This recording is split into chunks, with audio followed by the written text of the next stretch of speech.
Hello, everyone, and welcome to Bob Proctor's Blueprint for Success. And if you are interested in creating an exact formula for how to live your best life, you are in the right place.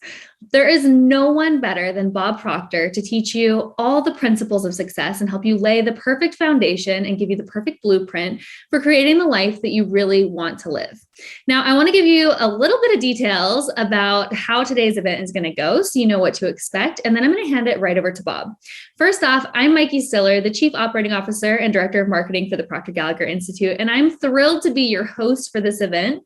You can expect to see me along with our Senior Vice President, Araj Vasugi, between each of the segments that Bob does. Now, Bob will come on and he's going to teach a segment. Then Araj and I will come on.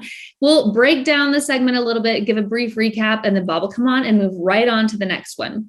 I want to encourage you to get out a pen and a piece of paper, set aside all distractions. I can promise you, Bob is going to be bringing his A-level best. He's going to be giving you some of his very best content that you can take and create your best life. You can take and immediately apply to improve the results in every area of your life. So there's really nothing better that you could be investing your time and energy in than this training right here. Bob has helped millions of people over the last 60 years completely change their life, change the trajectory of their life, change their paradigms, which you're going to learn more about here in just a few minutes, and really create a life of success and time and money freedom and improved relationships and fulfillment. And so if that's something you're interested in, then again, you're in the right place. And I want to encourage you to just set aside all distractions and really get into this incredible training. You can expect for it to run about 2.5 hours, give or take. And it's going to be really incredible content. So it's going to move pretty quickly. Now, I want you to sit back and enjoy, but also get out your pen, get out your piece of paper, and get ready to expand your thinking beyond what it is right now. Now, without further ado, I'm going to hand this right over to the man of the next 2.5 hours, Mr. Bob Proctor. Bob, it's all yours. Hello there and welcome. I'm Bob Proctor. And I want to talk to you about something that most people are interested in, but don't enjoy, and that's success. I want to talk to you about earning more money, living a better life.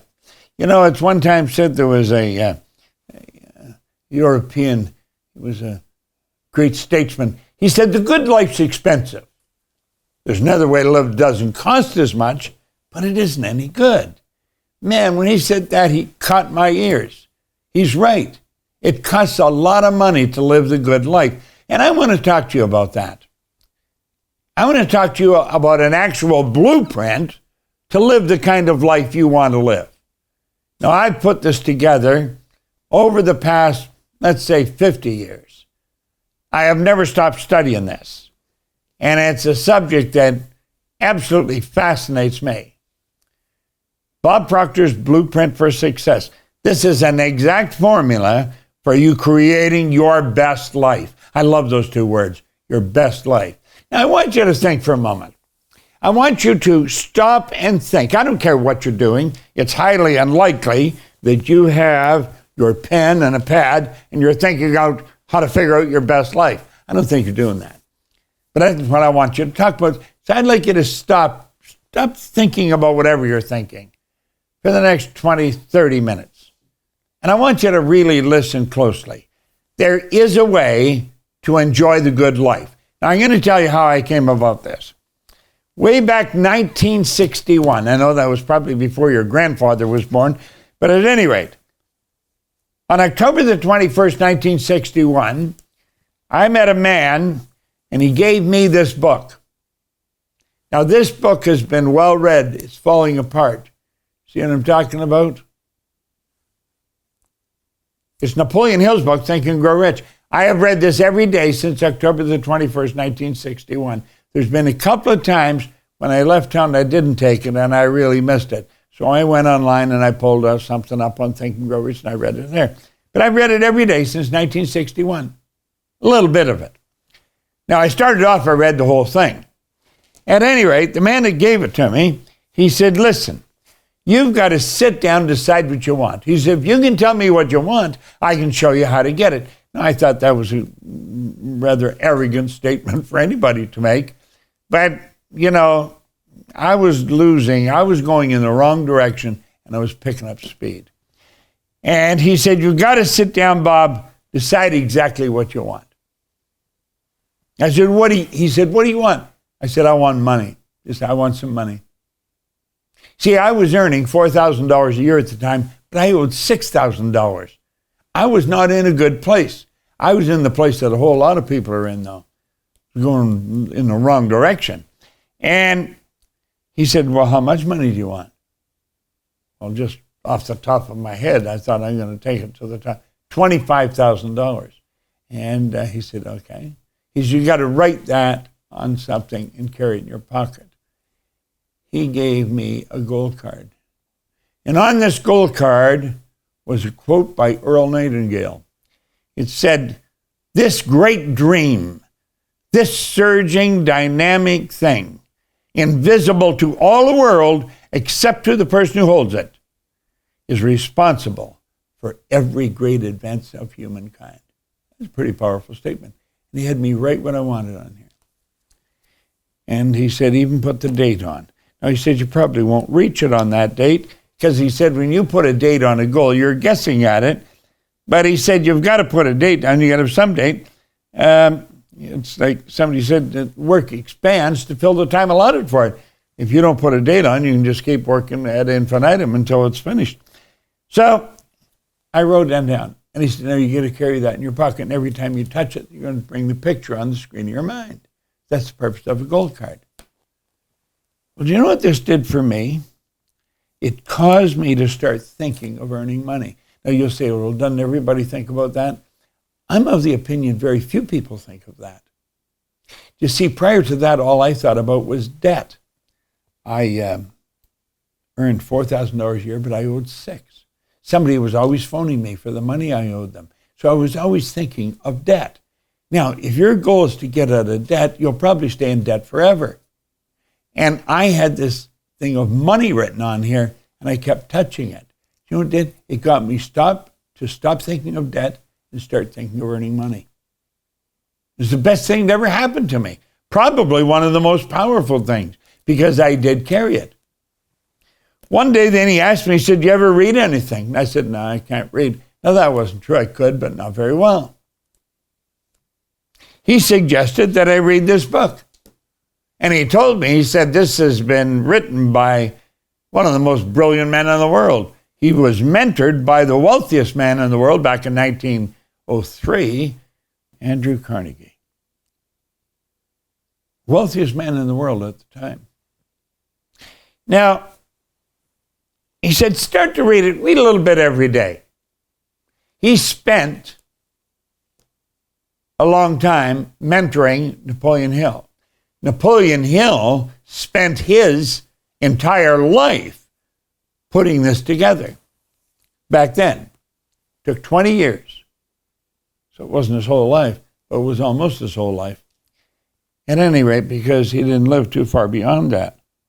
Now, at any rate, he said, start reading this. So I started to read it. And I heard a guy say, I started thinking of earning money. And I heard this guy one time say, there's a lot of money in cleaning floors. So I got talking to him. I knew his name. His name was Al Phillips. I've never met him since then, but he made an impression. He said, yeah, you clean them for yourself. Now, today he would have been talking to me about being an entrepreneur. He's become an entrepreneur. He said, you got to clean them for yourself. He said, if you're cleaning for somebody else, you earn $1 an hour. Clean them for yourself, you determine how much you're going to earn. It's a big, big difference. So it was a lesson in entrepreneurship. At any rate, I said, I'm not proud I'll clean floors. Well, he said, you should clean them for yourself. I had to get $987 to buy a used floor machine, some buckets and mops.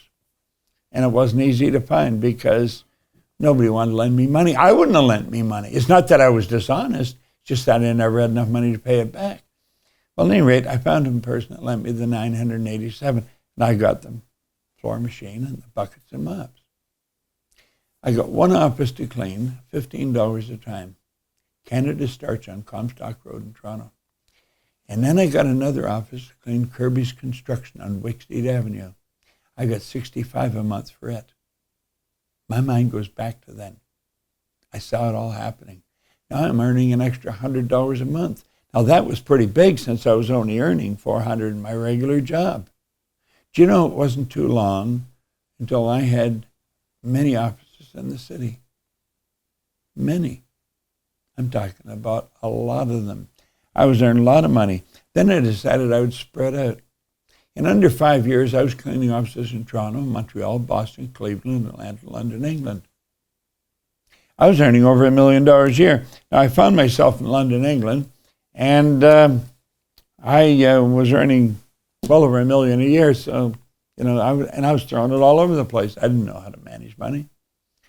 Well,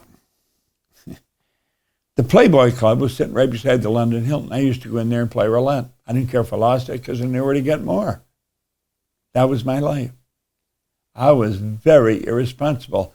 One day I come out of the Playboy and I'm standing there on Park Lane and I'm thinking, Proctor, you're being very, very ridiculous in how you're living. And then I started to think, well, how did I start earning so much money? You see, I'd only gone to school to grade 9 for 2 months. So I certainly had no formal education. I had worked on laboring type jobs or bars. That's all I had worked on. So I had no business experience. How would I know how to look after money? I had never learned. Here I was, I had all this money, I'm throwing it all over. And I started to think, well, somebody must know. I didn't believe in luck. I never have believed in luck. And I thought, how did it happen? I've been raised to believe if you're going to earn money, you've got to be really smart. Well, I didn't think I was very smart at all. I had a lot of people telling me I wasn't very smart, and they proved it by the way I was working and living. I wasn't very smart. Then I heard that if you're going to do well, you got to have a good formal education. I didn't have a good formal education. I had a couple of months high school, I just mentioned that. Well, how did it happen? I couldn't find anybody that could tell me why my life changed so dramatically. I spent 9.5 years before I figured it all out, and I had a lot of help to get there. Then I have spent many, many years working at this, trying it out, and proving how it works. We definitely have the blueprint for success here. Now, I'm going to tell you something now, and if you don't follow it, you're very, very foolish. I met a man, and he became my mentor. His name was Leland Valvanderwall. This man was brilliant. A lot of what I learned, a lot of what's gone into our blueprint for success was taught by this man. He just about blew my mind with what he taught me, because he sat down, he was the first one that showed me why my income went from 4,000 to over $1 million. Why it kept going up. He today is what you would call a mentor, and a damn good one. Well, finding the right mentor is not always the easiest thing. I have taken the mentorship rules that I have learned, and I've had a few mentors, and they're all extremely successful people. And that is what made up the blueprint for success. So I'm going to recommend you leave your information with us. We're going to get back to you, and we're going to talk to you, and you're going to see how we've got the mentorship programs that will change your life and change your life forever. That was Leland Valvanderwall, an absolutely phenomenal man. He's gone now, God bless him, but I'll remember him for the rest of my life. Now look, here's the first thing he taught me, and I want you to burn this into your mind. You That's you. I want you to think you. You can actually create your own economy. You know how we hear on the news, on the TV and newspapers and all online now, it's the economy's going down the tubes. Well, I'm going to tell you something. The economy will never go down the tubes. It will for some people, and you could even say for the majority of the population at some point. But there's some people, the economy never goes down the tube. When I learned what I learned, when I learned what we offer in this Blueprint for Success, my income has just kept going up. I earn a lot of money. I help other people earn a lot of money. There's absolute rules for earning a lot of money. I'm going to give you the first one.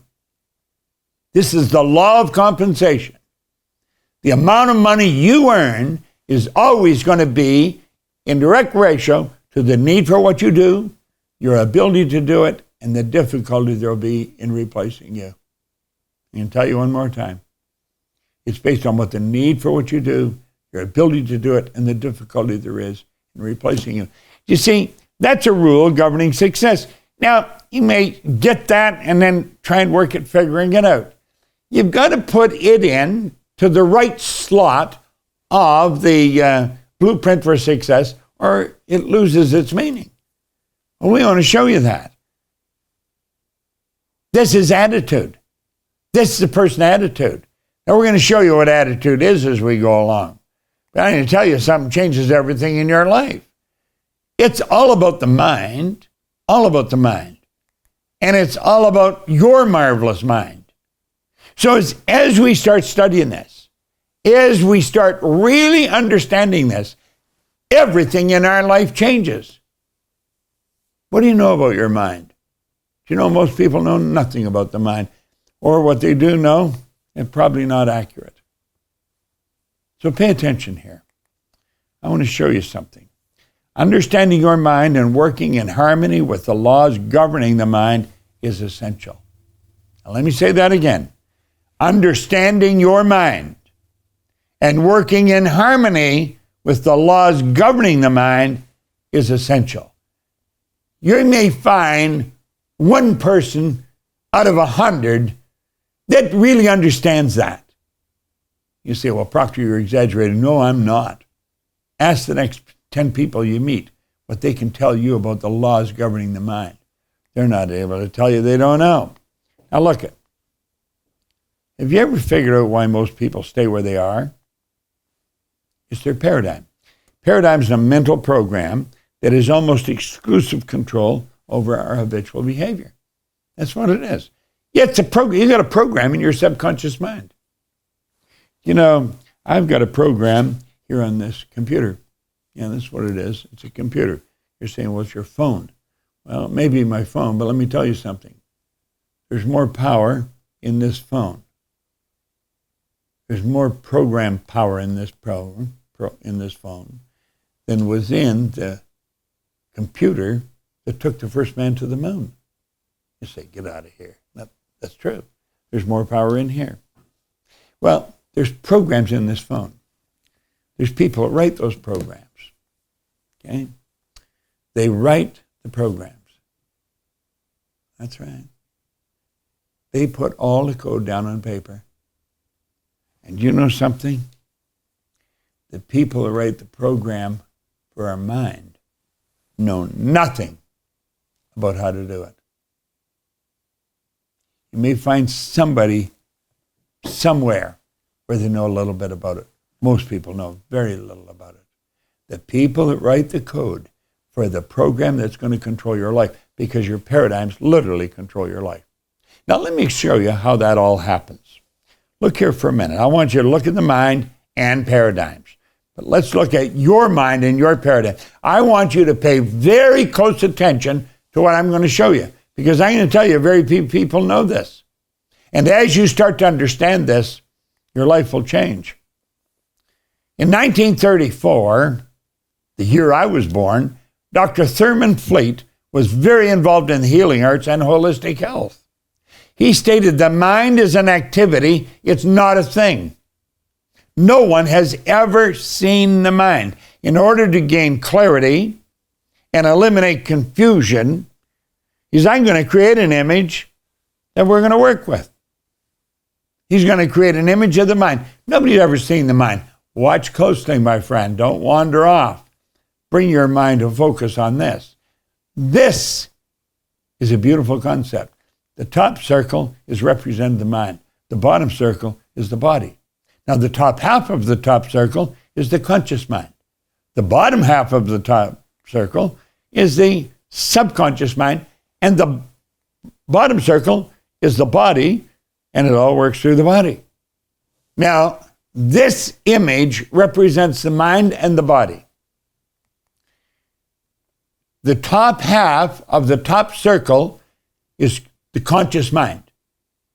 The bottom half of the top circle is the subconscious mind. The little circle is an image that represents the body. Now, the body is the instrument that the mind works through. Now, let me tell you something. I learned this back 1966. 65, 66. And I'm going to tell you, I've said many times since then, this is without question the most valuable idea I've ever learned.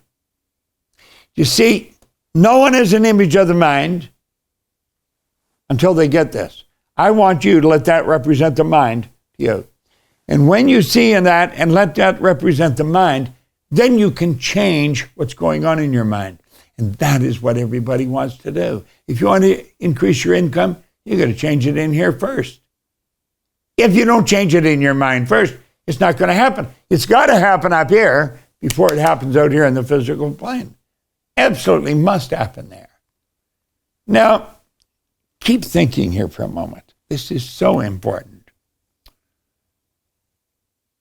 Let's see how this works. There's the conscious mind, the subconscious, and the body. Now, the conscious mind, pay close attention, is the thinking mind. That is what you think with. The conscious mind is your educated mind. This is the part of the mind where your intellect is resident. It operates quite different than down here. The subconscious is your emotional mind. Now let's take a look at some more interesting information on the conscious mind. This is where you choose. All the choices you made or make are in your conscious mind. This is a part of your mind that accepts or rejects information. Somebody said, how'd you like to go to the show with me? No, I don't want to go. It was your conscious mind that decided that. Somebody says, let's go down to Harry's and shoot a game of pool. No, I don't feel it. That's your conscious mind that said that. See, any choice, any decision is made in the conscious mind. Now, the conscious mind is where you can originate ideas that can change the whole world. You say, oh, come on. No. If you study history, go into some encyclopedias and start to study it, you're going to find that it was a fairly unknown individual in a fairly small town out in the backwoods somewhere that made a decision to change the whole world. Think of Jonas Salk. He created the vaccine that eliminated polio. Polio used to be called infantile paralysis, and it was upgraded to polio. Now think, did anybody know of Jonas Salk before then? I don't think so. Well, that's the part of your mind where you're going to originate ideas. Now come over here in the subconscious. The subconscious is the emotional mind, and it must accept anything you give to it. Whatever idea you plant in the subconscious mind, it becomes reality. It must accept because it has no ability to reject. See, the ability to reject is on a conscious level, not on a subconscious. Now, this is a beautiful truth, and the beauty of it will maybe not really register in your mind until you're involved in this blueprint for success for a little bit of time. See, this part of you, the subconscious mind, cannot differentiate between what is real and what's imagined. That is a huge statement. That's a part of you that can determine what's the difference between reality and imagined, and what's imagined. It can't determine the difference. It doesn't know the difference. This is a big, big thing to learn. Now, this is information that we've got on the mind. Now, I want you to come with me. Let's look here. This is you today. Now, you know what I just showed you? Well, let's see how it works. Your conscious mind is getting inundated from social media, from other people, from Netflix, and it's causing you to think the way you think. That's right. You have the ability to say, get out of here. Get out of here. See, as you get hit with this information, you say, it's all negative. I don't want it. Get out of here. But we don't do that. Let's look at what we do. We not only don't say, get out of here, we leave our conscious mind set aside. Our subconscious will accept whatever you're giving to it, all in negative ideas. That's how a paradigm is formed. A paradigm is a multitude of ideas that are fixed in your subconscious mind that control your life. Now stay with me here. Let's close the window on that and see how this has happened. How did that paradigm get in there? Well, here's you as an infant. This is you as a baby, okay? And as a baby, there's people around you, and they're inundating your subconscious mind with whatever's going on in their mind. Now think, about 90% of the population are going in the wrong direction. Oh, it's your parents, it's your cousins, your aunts, your next door neighbor, your friends. And now, I'm not talking bad about these people. They're probably very nice people. But how well are they educated on how to program a mind? How well are they educated when a new baby comes along to make sure the baby gets the right ideas in their subconscious mind? They probably are not educated in that area at all. So, that's how the paradigm is formed. Come back and look at me. See, all those ideas were programmed in when the baby was just an infant. And here's the baby, 4 or 5 years later, the paradigm is formed. The paradigm is formed. The subconscious mind was inundated with ideas. And that's how the paradigm got formed. It's a mental program that has almost exclusive control over our habitual behavior, and almost all of our behavior is habitual. So do you see, a person goes out into the world, their paradigm controls their behavior. I'm not exaggerating. Look at this. We already have the knowledge and the power to accomplish most anything we want. We've already got it. However, we have not developed a clear understanding of how paradigms are formed or how they control our habitual behavior. We've never learned that. Therefore, we frequently do not do what we already know how to do. Now look here. Superior knowledge, inferior results cause confusion and frustration. Now think. Here we are here. Okay? Use the model. There's all the knowledge that the person's gained up to this point in their life. And they've got a ton of it. They have a lot of knowledge. But they also have a paradigm. And it's not the knowledge that determines the results you get. It is not the knowledge. You could know how to do a great job. The paradigm is what controls the results. Your paradigm controls your results. This is almost scary when you think about it.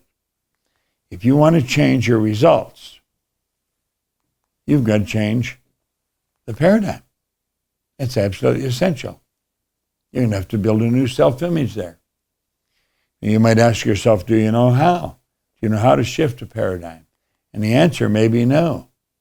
That's where the program comes in. I want you to look at the areas of your life, your paradigm has an enormous influence over. This is really pretty wild. Your perception is controlled by your paradigm. How you see the world is controlled by your paradigm. Have you any idea what that does to your attitude? What that does to your goal setting? You may look at something and you'd say, well, that's going to be really difficult, when it could be really easy. Your paradigm is controlling your perception. Your paradigm controls how you utilize your time. It controls how you use your time. Everybody gets exactly the same amount of time. So it's what we do with it. Your paradigm controls your creativity. You're God's highest form of creation. You've got all kinds of creative power locked up within you. Well, your paradigm is going to dictate how much of it you use. It controls your effectiveness. And your effectiveness controls your productivity. Now look at this for a moment. Your paradigm controls your logic. Have you any idea how many goals have been shot down because of logic? We would never be flying in the air if the Wright brothers hadn't said to the logic, step aside. Logic would have killed it for them. Now here's the real key. Your paradigm also controls your ability to earn money. How did I go from earning $4,000 a year in under 5 years to earning $1 million? How did that happen? I didn't get any smarter. That's what our blueprint for success is all about. It's about how Bob did that. Because Bob firmly believes if Bob did it, you can do it. And he's right. Now look at all this. It's almost like there's a box, and it's got us on the inside of the box. Yet if you want to utilize more time or earn more money or shift your perception, you bounce against the wall and you get knocked down. Now look here for a moment. I want you to look at the areas of your life that your paradigm has enormous influence over and think, if I just decide to change that, the walls come tumbling down. Now look at, I just decide I'm going to do it. I haven't done it yet, but I'm going to learn how to do it. Watch this. The walls come tumbling down. That means that away I go. Now look at, just imagine how your entire life will change as you begin improving any or all of these areas. Your life will change like night and day. Change is huge. And here's the beautiful part. Change is not only huge, the change is permanent. I never went back. I've just kept going ahead and ahead and ahead, and I'm still going ahead. I'm 87 years old. I have no intentions of slowing down. God only knows how long I'm going to go. The change is not only huge, it's permanent. I never went back. You can do that. Now think of this. If you just changed your use of time, have you any idea how your income would change? You know, many years ago, I worked with the Prudential Insurance, the entire Prudential Insurance Company, teaching their salespeople.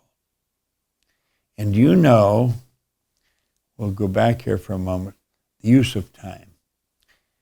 I got everyone to commit. They would be in front of a prospect before 9 a.m., and I had everyone write on a goal card, $100,000 9 a.m.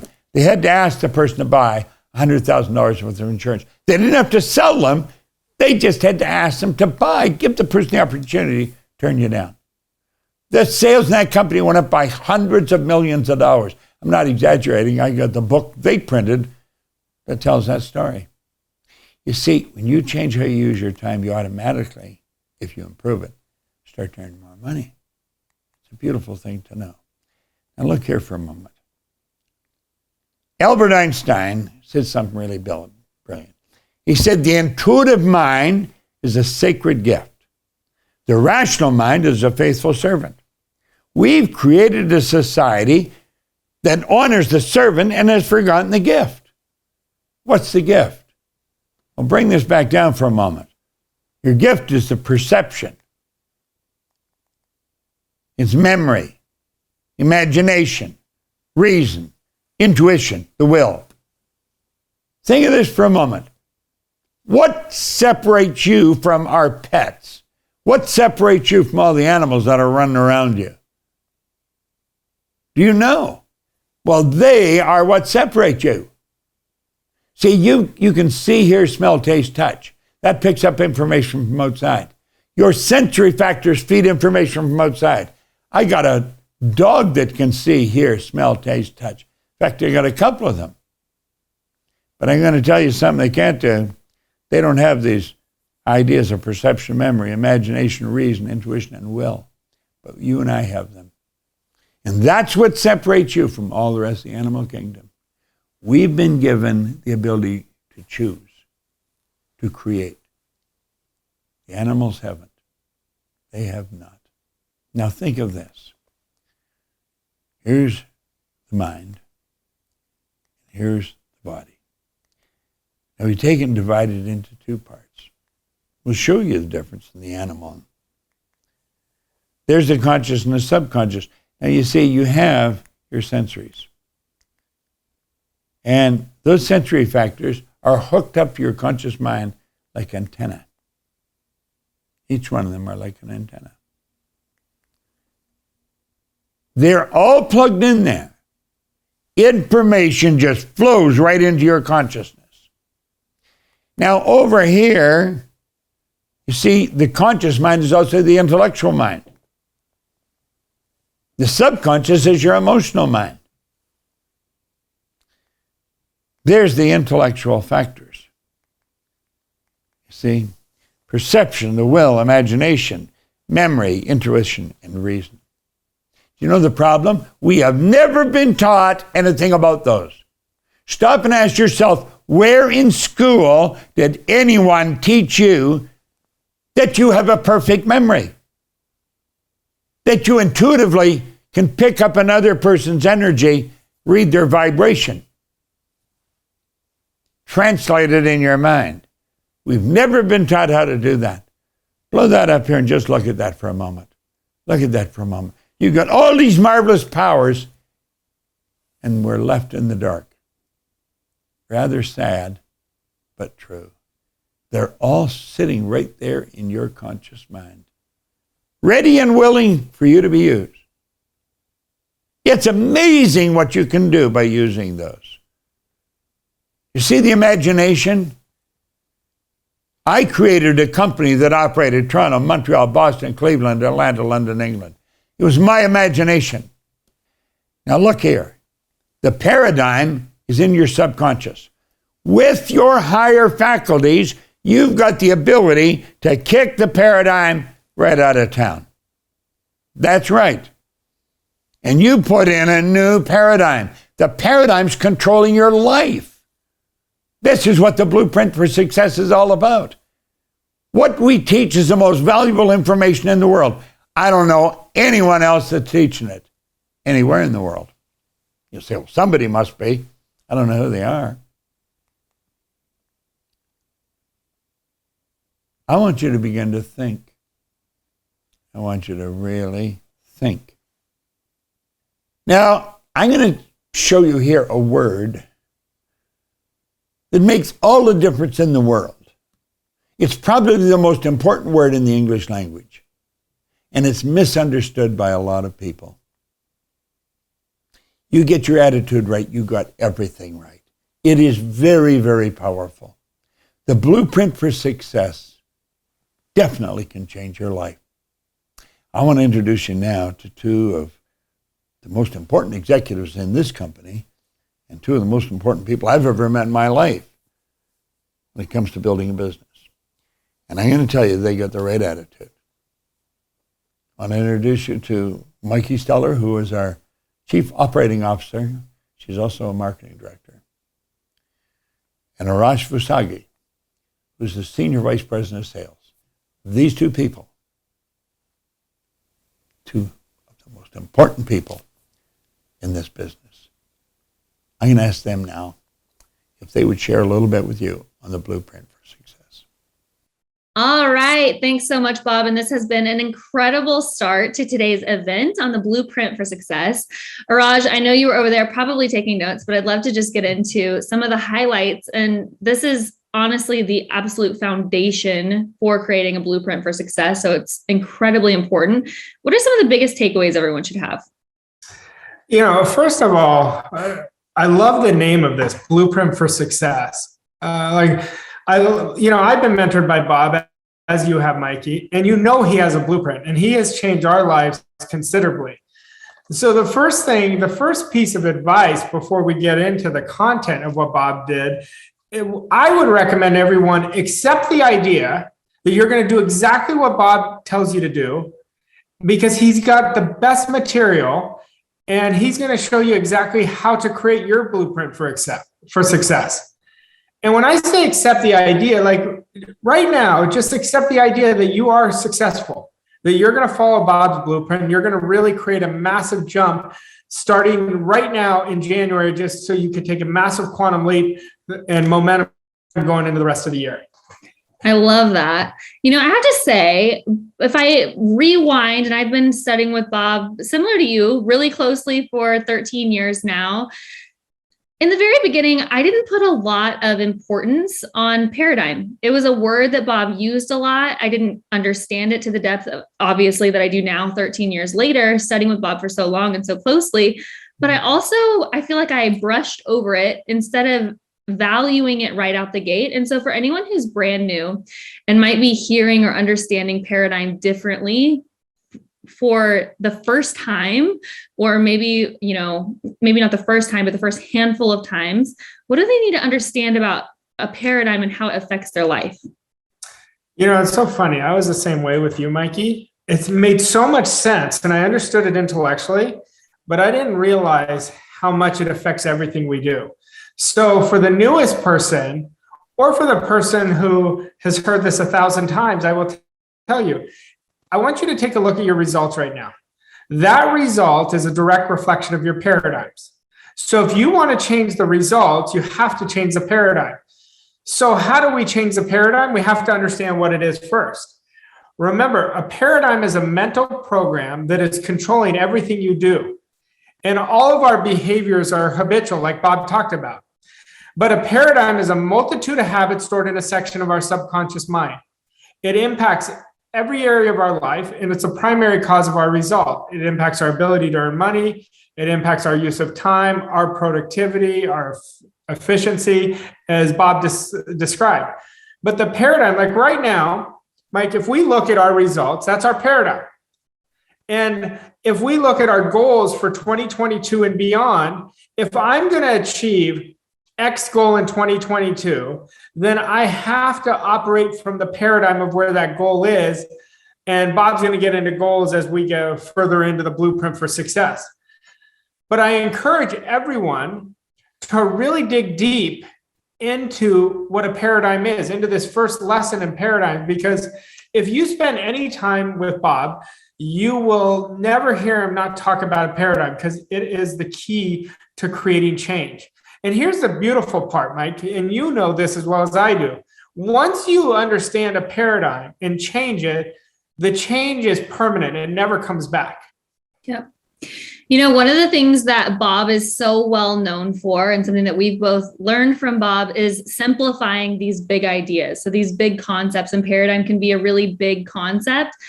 And if you simplify it down, what is it that how does everyone identify what paradigms they have that need to be changed? So let's start there. Well, I think the best way and the most simple way to do it is look at your results. So I want everyone right now to look at their income.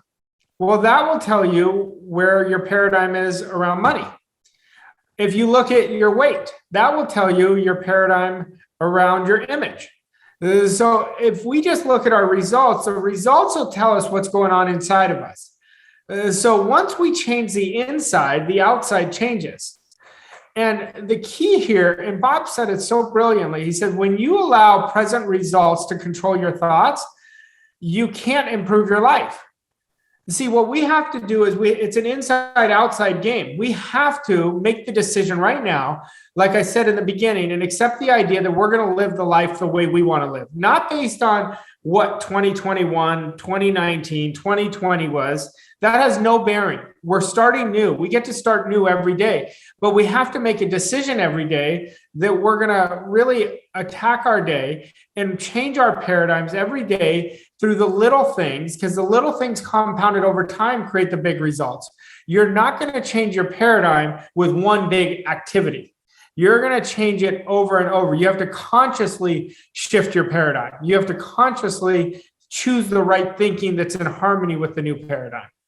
So good. Okay. So if we identify our paradigm by looking at our current results, then do we change our paradigm by changing the belief or the action that creates the results? Well, the first thing we have to do is do both, really. We have to change the image we're holding, because there's an image, a dominating image. Remember, your paradigm's in your subconscious mind. And your subconscious mind is so powerful. It creates 96 to 98% of all of our results, perceptions, and behaviors. Okay. So what we have to do is change the image of the old to the new. So we hold the image of what that life looks like. And a great exercise is just getting out a piece of paper and write out in the present tense how you really want to live. And then you become exactly what you wrote down. You plant that image in your mind through repetition. And then you're going to start taking the action, because the paradigm is not going to be changed just by thinking in a certain way. You've got to act in that certain way. If you want to change your paradigm faster, there's two things. You want to think in a certain way. That's what Bob's teaching you right now. He's not teaching you what to think. He's teaching you how to think. And then you've got to act on those ideas. And I want this to be a brain tattoo for everyone. The ideas work when you work the ideas. I don't want you just to listen to this and be like, oh, that makes so much sense. I'm going to get to it. Do the activities, shift the paradigm, put primary importance on this, because it's going to, 6 months from now, you're going to look back and really see how much it impacted your life. Absolutely. All right. At this point, everyone has a piece of paper and a pen in front of them, and hopefully it's full of a page of notes like mine is. What is an activity that they can do when this training is over, coming back to paradigms to really ingrain it in them, how to identify and change their paradigm? Well, a great activity is, well, I'll give you two. One I just gave you. Write out the way you want to live, and write it out in the present tense, and let your imagination go and record it. After you write it, record it. And record it on your phone. Everyone to this date, most people have smartphones. And if they don't, record it on something. And then listen to it 10 minutes a day. I don't even care if you're paying attention to it, because your subconscious is hearing it. That's one.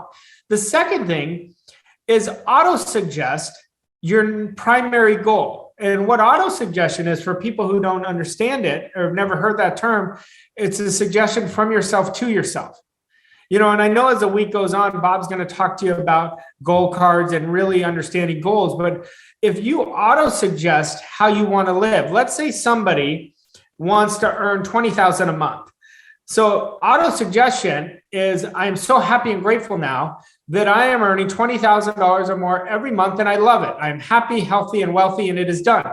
Well, if you go do that in front of a mirror throughout the day, my process for it is do it for 5 minutes, get really emotionally involved in it. Well, the repetition is going to change that fixed idea in your subconscious mind. That's what a paradigm is. And I'll give you one more. I said two, I'm going to give you another one that I've used. So write out that same goal that you put in front of the mirror that you were saying over and over again. Write it out 50 times a day until you achieve it. And the reason I say write it, because we're working on changing that fixed idea. Remember, the paradigm is tedious. It's not going to happen once. You got to do it over and over again. But the reward is going to be bigger than you can imagine. When we write, writing creates feelings, feelings create actions, actions create results. I love it. Okay, that's 3 great assignments everyone can do whenever the event's over today. And Raj, I heard your paradigm just now because we're so used to doing week-long events, but this one is happening today only. So we're going to hand it back over to Bob here in just a minute, who's going to get into my favorite subject on self-image. It's going to be incredible. So get out another piece of paper for that one.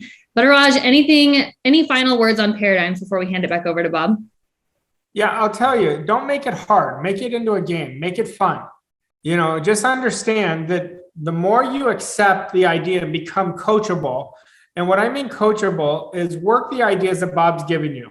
Don't gloss over them and really make it part of your daily behaviors and really practice it, because the practice is going to change the results. What I mean practice is doing the work, really working the ideas, because I promise you, I said it before and I will say it all over as we're talking on different topics today, Mike, that the ideas work if you work the ideas. And you've got 60 years of the best mentor in the world, in my opinion. He changed my life. He changed your life. He's changed millions of people's lives. That if you do what he tells you, he's going to change your life. Absolutely. All right, Raj, thank you so much. We're going to hand it right back over to Bob, and we'll see you in just a little bit. Bob, it's all yours. Thanks very much. You two guys you're such an important part of the whole company. If you've been listening to Mikey and Arash, I've been working with both of them now for, 15 years. Mikey started with us as an assistant to an administration person. And she has grown by using our Blueprint for Success. Today, she is the chief operating officer of the company and the marketing director. Arash started out as a salesperson, not a very good one. Today, he's probably one of the best I know. And he's our senior vice president of sales. And if they haven't mentioned, I'm going to mention, we operate in every country of the world. So we're not just a little tin shack on the corner, operating with 1 or 2 clients. We have millions of clients, and these 2 people that just introduced me are the best. I'm telling you, the best we've got in the company. So let's continue and take a look here. This Blueprint for Success is no joke. This is serious stuff. And as I mentioned in the previous segment of this that you may have watched, I pointed out that I've been working at this for many, many years. In fact, my entire life, from the time I was 26 years old, has been dedicated to just getting this Blueprint for Success down so that it's understandable by anyone, and the change in your life will be huge, and it's permanent. Those are important points. Now, here's a subject that really caps it all. You see, this is a subject that is not taught in school, although it may be started now, and it's vitally important. Your self-image, it's the image you hold of you, and it literally controls your life. Self-image is very important. And here's the 3 essential questions on self-image. How does self-image impact your life? If I asked you that, could you give me an answer? How does self-image impact your life? How is a self-image formed? Now, if I were to ask you that question, how is a self-image formed? See, if you've got children, this is essential information. Makes everything change, makes it better. You've got to learn it for the kids. This is the part of the success puzzle, really, for most people. How is a self-image formed? And number 3, how's the self-image changed? You see, I didn't know the impact. I didn't know how it was formed. First thing I learned was how to change it. And as I changed it, everything in my life changed. And I have worked diligently at understanding all of this information that I'm sharing with you. I have a magnificent library, but I've had essential mentors. I mean, just phenomenal people. And this is stuff I study, and I want to share it with you. So you'll look here. There's the conscious mind, the subconscious, and the body. And your self-image there is formed in your subconscious mind.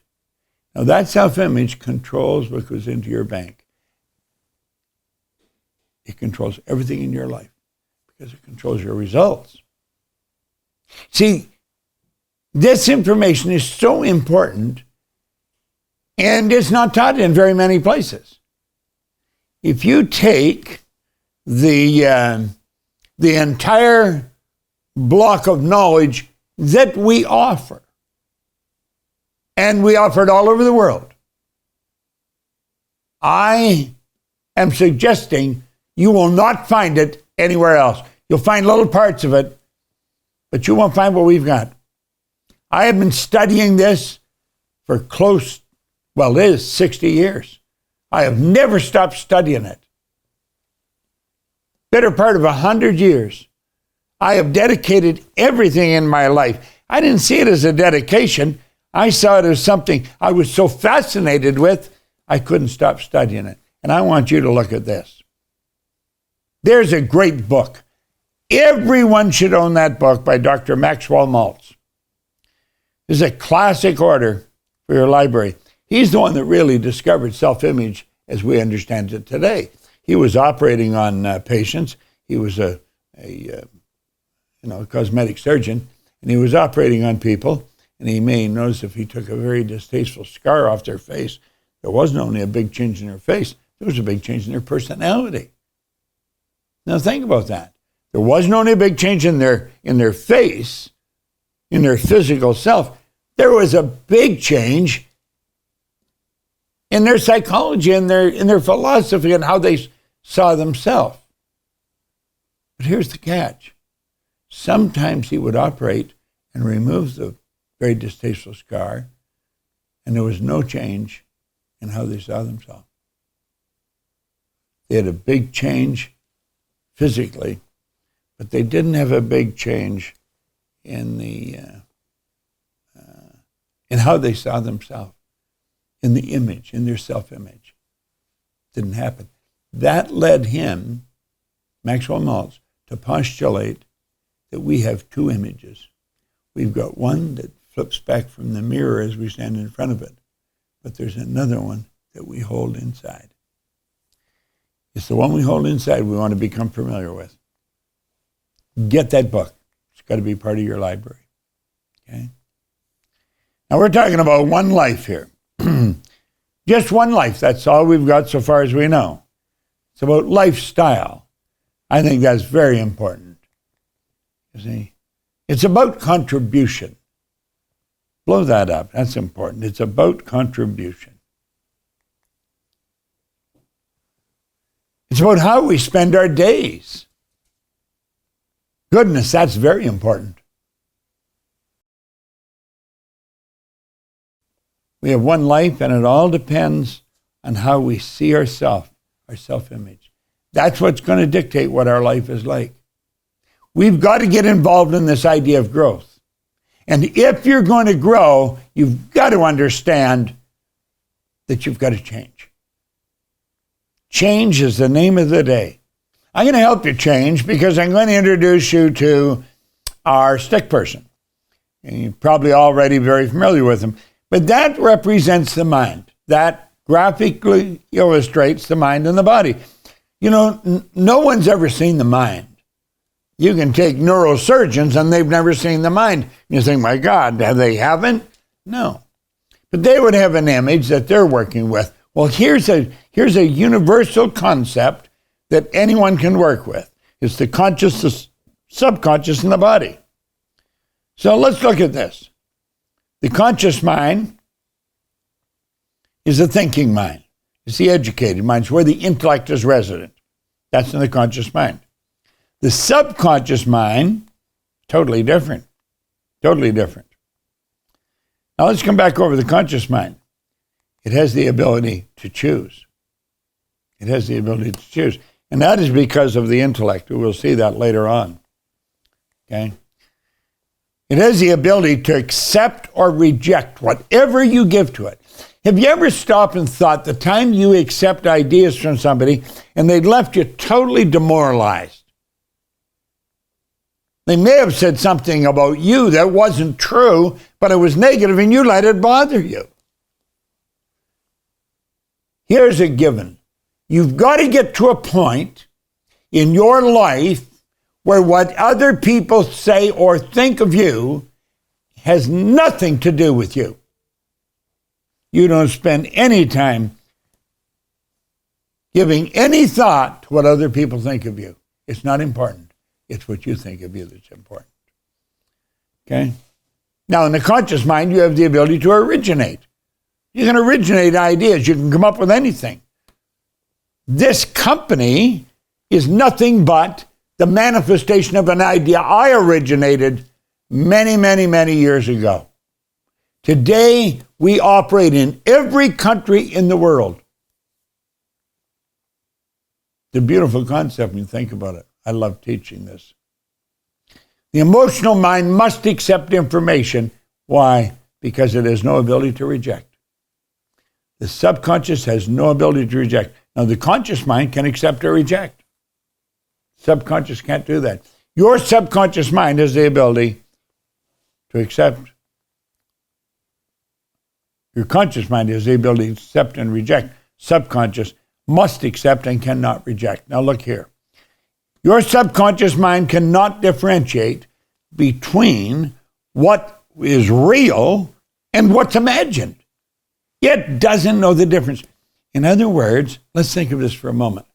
I want you to imagine that I go to a beautiful park in the city that has many beautiful trees.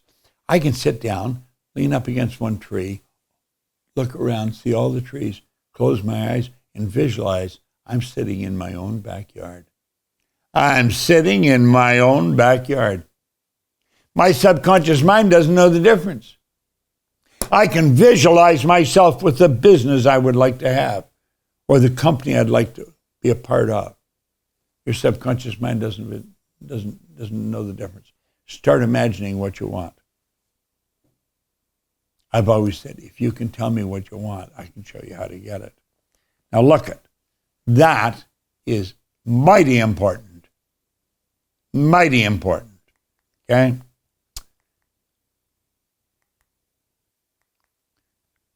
You are a mass of energy. You are a mass of energy, and you function on frequencies. That's pretty interesting. You're a mass of energy, and you function on frequencies. And you're controlled by a paradigm. Too bad. And that paradigm has almost control over all of our habitual behavior. This is so powerful and so misunderstood. Now let's take a look at what cybernetics says. Cybernetics and paradigms are very closely hooked. Cybernetics and paradigms are both control systems and operate essentially in the same principle. Both maintain a definite course of action and will not deviate from that course of action that has been established. You must alter the paradigm if you desire to achieve improved results. Both companies and individuals have operating paradigms. You've got to make up your mind you're going to change yours. It just has to happen. Now look here for a moment. Here is a baby, and here's the symbol that we use of the baby. Just totally subjective mind in a physical body. That little baby is totally a subjective mind in a physical body. It's the way the baby operates. Anything that is happening in the baby's environment is going directly into the baby's subconscious mind. It just keeps dumping in here, okay? You become a product of your environment as a baby. It seems incredible when you think about it. Well, think about this. Almost all welfare recipients are third, fourth, fifth generation welfare recipients. That's the way it is. They literally breed people that have no ability to be responsible for their own life. There's no thought of self-image. We go into that area with self-image, baby, a lot of beautiful things happen. Everything that is happening in the baby's environment is going directly into the baby's subconscious mind. It's wild when you think about it. So let's keep thinking. That's how the paradigms form. Then, sensory factors begin to develop. The conscious mind begins to develop. The senses, all hooked up to the conscious mind. Now keep thinking. That is your intellectual mind. And we have all these higher faculties. Perception is how I see things. I have an exercise you might benefit from. If I have a problem and I'm having a difficult time solving it, I'll write it out, I'll take my pen, and I'll write it out. Then I take the paper and I put it in the center of my desk. And I'll sit and I'll look at it. And I'll look at it and I'll look at it. Then I'll go and I'll turn the paper around and I'll move my chair and I'll go around to the other side of my desk and I'll sit and look at it and I'll say, how would Earl Nightingale look at this? Earl Nightingale was a mentor of mine. I worked with him for 5 years. So I would say, how would Earl Nightingale look at this? Then I might go and sit at the end of my desk and I'd put it down. And I'd say, how would, I don't know, Edison look at this? You'd say, well, he's dead. I don't care. His energy's still around. I would look at it. How would he look at it? And I'd go to the other end. How would somebody else look at it? Think of somebody you know is really brilliant. And ask how. Now, and if you get serious about this, it will start to shift in your mind. And you're going to have the ability to change your paradigm doing that. You see, that's the way the paradigm operates. Now, what we're looking at here is everything that happens to the baby in the little life. But the baby gets crawled, now they're walking, and now off they go to school. School begins. What happens in school? School does not understand the paradigm. School doesn't operate with the idea this child's operating already programmed. They don't do that. Let's take a look at what they do. Okay? School gave us valuable knowledge. Okay? However, school never taught us how to alter our old paradigm. So there's people coming out of school with great degrees, but it doesn't get them the income that they planned on getting. School gives them great information, but they come out, they're not that effective. So stay with me, blow this up for a minute. School never taught us how to alter the paradigm. Therefore, we frequently do not do what we already know how to do. We've got great knowledge in our mind. We've got superior knowledge, inferior results. That causes confusion and frustration. So let's take a look here. Now there's the model we're using. What did school do? It just loaded us with information. But when it comes to getting results, we don't get the results that we planned on getting.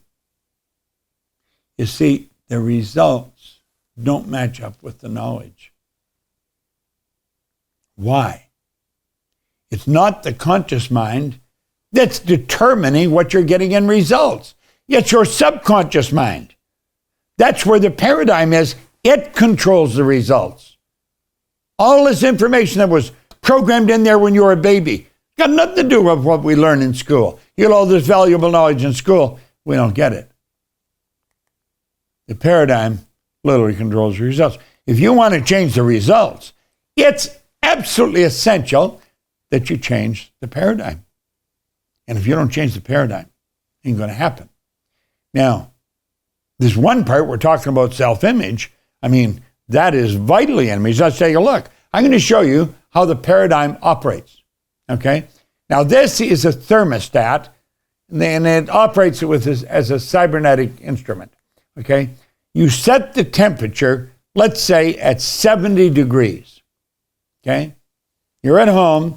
The temperature in the room is set at 70 degrees. Let's say you're living in a cold climate, and you're sitting there, and you're reading, and all of a sudden you start to feel cold. What's happened? You get up and go and look at the thermometer. Whoa! You see the thing has dropped all the way down to 65 degrees. And what do? Well, you don't really know. You get up and you look and you see somebody's left the front door open and the cold air's come in. Then you go and look at the thermostat and it's down to 65 degrees. What do you have to do? You don't have to do anything. Why? The thermostat automatically does it for you. The thermostat reads the deviation from the set goal. Okay? You set the goal at 65, at 70. It's only 65. The thermostat automatically turns on the furnace. It turns on the fire, turns on the fan, starts blowing hot air into the house. When the house reaches 70 degrees, the fire in the fan is turned off. It's like magic, isn't it? This all happens automatically. It's automatically. Very important we understand it. Now that's how a paradigm operates in a thermostat. Let's see another way it operates. The paradigm operates on a plane or a thermostat. Okay, let's take a look here. You know, the automatic pilot on a commercial plane is a cybernetic system. You know, the flight pattern is programmed into the plane's computer system. When the plane goes off course, the cybernetic system measures the deviation from the set goal and corrects the flight. Look at. Now that plane is going to go from Chicago to Paris. That's programmed into its system. That's its flight pattern. And so as that plane moves along, it gets hit by turbulence. You know that's going to happen, and it gets knocked off course. The second the plane leaves the flight pattern, the cybernetic mechanism, the system, is activated, and the plane's put back on course. And you see it's brought right back on course and back on the way it goes to Paris. Now that happens many, many times when you're flying. Many times when you're flying. Okay? Now let's take a look how it works with you. You've seen how it happens with the heating system in your home, on the planes that you get on. Let's take a look at you. Here you are here.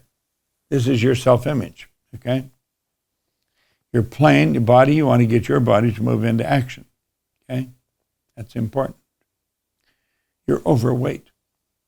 You are overweight. Let's suppose you're 50 pounds overweight, and you decide you want to change. You make a decision to go on a diet. And what happens? You start to lose weight. You may eat nothing but grass for a while, and you start to lose weight. It happens. And you take the weight off, 5, 10. You are so proud of yourself. However, you know it doesn't last. See, when a person who's overweight goes on a diet, without altering the self-image, any weight loss will be temporary. The self-image, being a cybernetic instrument, measures the deviation from the set goal and immediately corrects the course. The weight that was lost is found. They automatically put the weight back on. The program in the mind calls for that to happen. Pretty interesting, isn't it? I guess it is. Get into Dr. Maxwell Maltz's book. Now, here's another situation of a self-image being and how it operates as a cybernetic mechanism. Here's a child's self-image, and the child is not doing very well in school, and the parents want to help the kid get better grades. The child is grounded, and he's made study. You stay in, you don't commit with your friends, you turn the TV off, you study. Okay? What happens? The grades start to improve. The marks in school start to go up. This kid's happier than anybody you've ever met. He can't wait to get home and show his parents.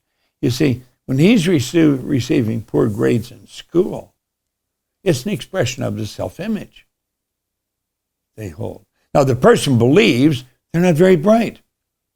They, of course, receive a report card that reflects their poor self-image. The parent makes the child give up recreational activities and study. The game improved, but the improvement is temporary. The child has never changed the self-image. So what happens? They go right back where they were, and they go back pretty darn fast, too. Now, do you see, all this happens because we don't understand paradigms. Look what we've got to do. Here's the senses. We see, hear, smell, taste, touch. We have a paradigm in the subjective mind. We go to our objective world and we say we want to change our vibration. I want to change my action and change the result I'm getting. They put the imagination to work and they build a beautiful new image in the conscious mind. A person sits down, they take their pen, and they describe what the person is like that they're going to become. Not want to, but will.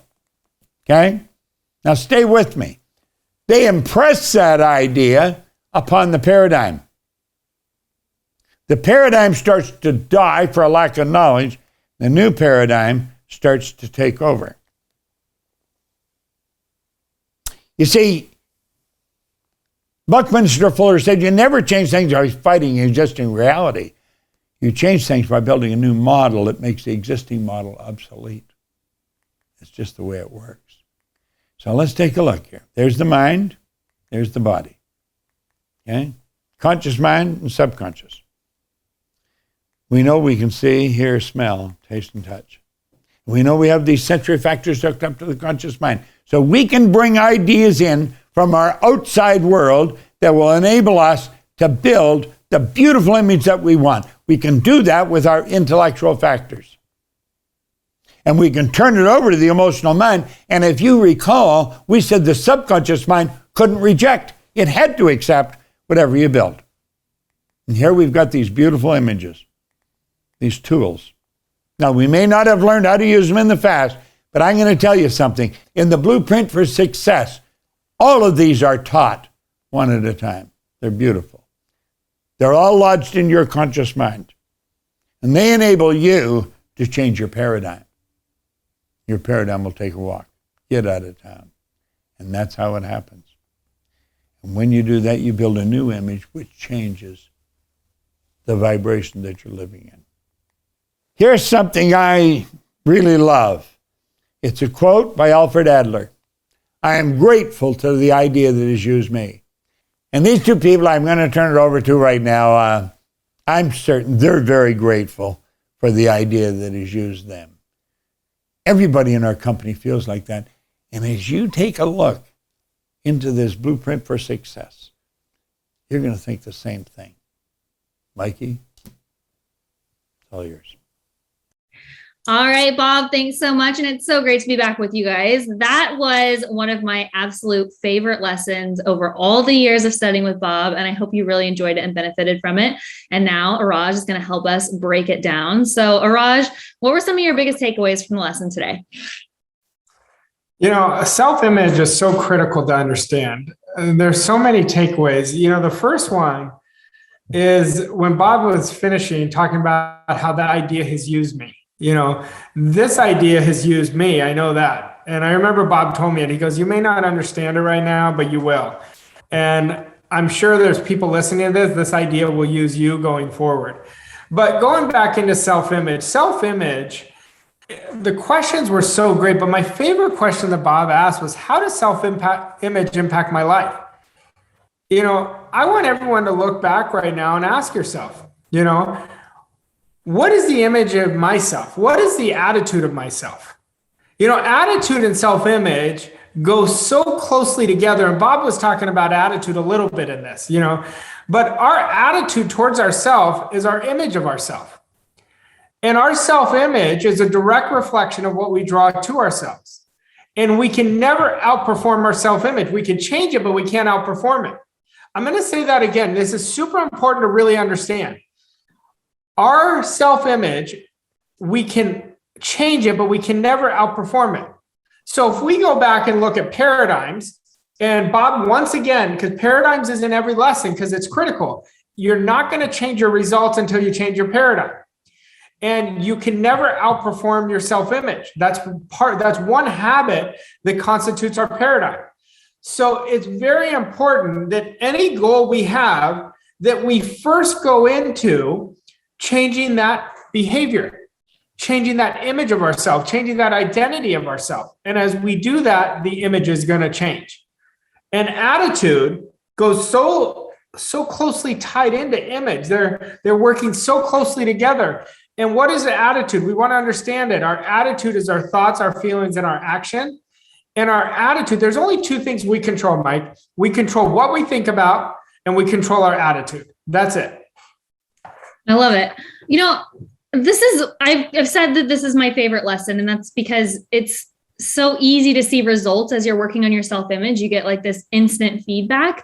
But if I look back 10 years, I was resistant to working on self-image because it felt like working on a weakness, which is a very immature way of looking at things. Why is that people might have that misunderstanding between self-image and self-consciousness? I had the same feeling around it. I had the same attitude towards it. Look, guys, once again, attitude. Attitude is in everything we do, but I had the same attitude towards it. Like I thought it was a weakness. If I have an insecurity, and I want to share this with you, like I own it. The insecurity is not the problem. I always say sprint towards your insecurities because we could do something about it. There's nothing wrong with having a weak self-image. I had a weak self-image. I got to work on it. Now it's a strength of mine. You had a weak self-image. You worked on it. Now it's an absolute strength of yours. Bob had a weak self-image. He's worked on it. And now he has an absolute strength for him. So we want to run towards these things and understanding. Understanding is the key to freedom. Bob taught me that a long time ago. So we want to understand. You and I just didn't understand it. We didn't want to show the world what our quote unquote weaknesses were. Now we look at it, and I encourage everyone to look at it and look at their image. All you have to do, once again, your results are so awesome because they tell us what's going on inside. So my results will tell me what my image is. If you ask me to do things technically, to go on and create systems for people in terms of computer systems, I wouldn't be able to do it. I'd have a weak image towards that. If you ask me to coach somebody, I can accept that right away. If you ask me to accept behaviors, I can do it right away. So there's parts of us, of whatever we can build our image into. You get to build it in what you want. It's a canvas that you can change it however you want to change it. And in terms of income, and in terms of this blueprint for success, it is critical that we raise our image up to what we want. If what I want is up here, but my image is here, you see they're incongruent. So I have to raise it. But the beautiful part, once again, is I can raise it because all I have to do is go create the image I want. I love it. And I think what's so cool about self-image is that there's no perfect self-image, right? So we set a goal and we have to work on our self-image until our self-image reaches the point of the goal. Once we reach that goal and we set a new goal, we have to start all over working on our self-image again. And so to me, it gets easier every time, as you go through a process, it becomes more second nature and you get better at it, but you're never done working on your self-image. You get to work on it every single day. Your self-image, you'll always work on every day. I always tell people, if I can share the best advice I ever got was get comfortable with who you are. Bob talked about it earlier in this lesson. He said, you've got to get to a point that you can't care what other people are thinking. Well, I know when I got comfortable with who I was, that's when I took off. Mm-hmm. And you have to make a decision. All these things, we haven't even gotten a lesson on decision yet, but all these things have to do with decision. When we wake up every day, we decide what we're doing. We decide how we're going to think. We really do. A lot of people are going on autopilot, but those are the masses that are not creating the lives they want to be. They're creating their life based on the law of averages. And with self-image, you're going to have an image towards everything. You already do have an image towards everything. You have an image towards this call. You have an image towards what we're saying, whether you're accepting the ideas or whether you're rejecting them.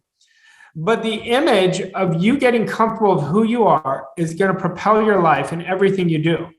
And, the biggest thing that I learned, Mike, is my image is impacted with everything I think and everything I do action-wise. Now, it doesn't mean I can't have bad thoughts throughout the day, but my dominating thinking cannot be in a negative mental attitude, or else I'm going to be in harmony with that.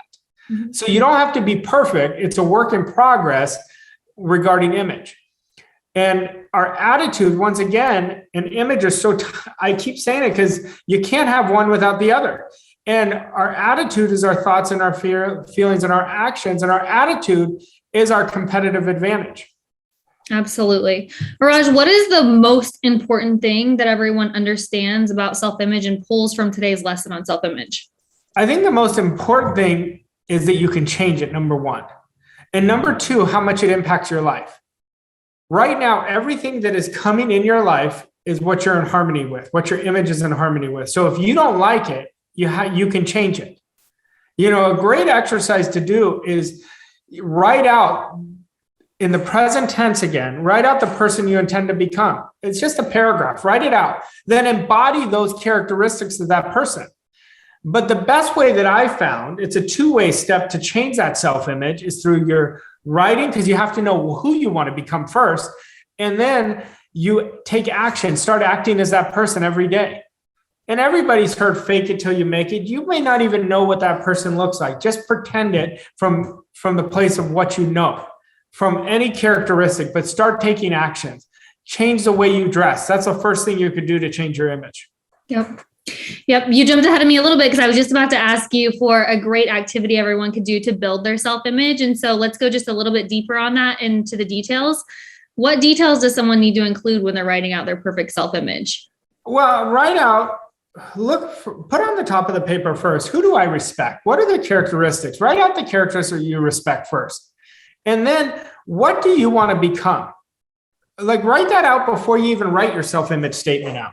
And then put that in your self-image statement. I'm so happy and grateful now that every day in every way, I'm getting better and better, more confident and more confident. I respond to everything that comes in my life. I accept ideas quickly. I act on them even quicker. I have an attitude of gratitude. I have a sense of urgency in everything I do. I am a success in all areas of my life. I am happy, healthy, and wealthy. That is the example of one I just put on top of my head just now. You can make it, it's your image. You make it into the person you intend to become. Then really embody that. And at the end of the day, bring that back out and say, did I act like this person? And if you didn't, don't beat yourself up. You get to go for it again. And keep getting 1% better towards your image every day. And in a few months, you're going to be living in a different image. Absolutely. All right. We're going to hand it back over to Bob, who's going to get into a lesson I'm sure everyone's been anticipating with a title like Blueprint for Success. And that is, of course, goals. So Bob, we'll hand it right back over to you. The both of you are right. Mikey and Arash, you're both right. Success is nothing without goals. And you've got to understand goals is what we call a mindset. I was coaching a woman in Germany, Catherine Weischappel, a bright lady, I'll tell you, very bright. She said something one day in a room and it just stopped me in my tracks. She said, I really believe success is 5% strategy and 95% mindset. I had never heard that before. I started to question it, but something else said, it's true. See, it resonated with everything in my mind. It resonated with everything in my mind. I just knew she was right. And she is right.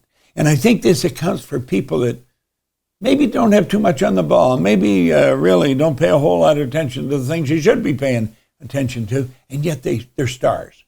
They come out top of Salesforce every time. It's because they understand this. They have the proper mindset. If you've got the proper mindset, you're going to win in a big way. There's no question about it. Most people are extras in their own movie. Now, I want you to think about that. because I believe that is perfectly true. Most people are extras in their own movie. What do you really want? This is where you've got to start. You've got to start asking yourself, what do you really want? Quit playing games with your life. Decide what kind of life you actually want. Then say no to anything that isn't that. Now let me repeat that. Decide what kind of a life you actually want. Then say no to anything that isn't that. God, I love it. I absolutely love it. Now let's look here for a minute. All right, now let's take a look at how attitude and goals are really tied together. You see, there's a power that never stops flowing. It flows to and through us. And as it flows into our conscious mind, we send it out into the universe, but we also internalize it. The power is turned into thoughts. We send those thoughts out into the universe. We also impress them upon our subjective mind. And while we send them to the universe sends it right back at us. Action and reaction are equal and opposite. It's not a new idea. That's been around a long time. Now, these feelings are sent off into the universe, and they're also impressed upon the subjective mind. At the same time, they're coming back from the universe. See, whatever energy you put out is going to come back. You cannot stop it coming back. So quit putting negative thoughts out. Don't talk bad about other people. Compliment other individuals. Now, this is so important. As that idea is impressed upon the subconscious mind, it sets up an action from the body. The body sets up a reaction. And what happens? That's where your results come from, right there. So let's take a look. 1, 2, 3.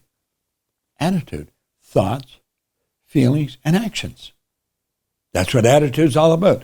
Now, if you pay attention to this particular graphic illustration, and you played this maybe 1,000 times before your mind, you'd start to understand that the thoughts, feelings, and actions that you are entertaining and expressing are dictating where you're going. This is powerful stuff. It's nothing to be fooled around with. See, wants are in the conscious mind. That's where you start. You've got to start in wants. The wants turn into desire. Desire comes from the day of sire to give birth to the children. The desire has to be expressed.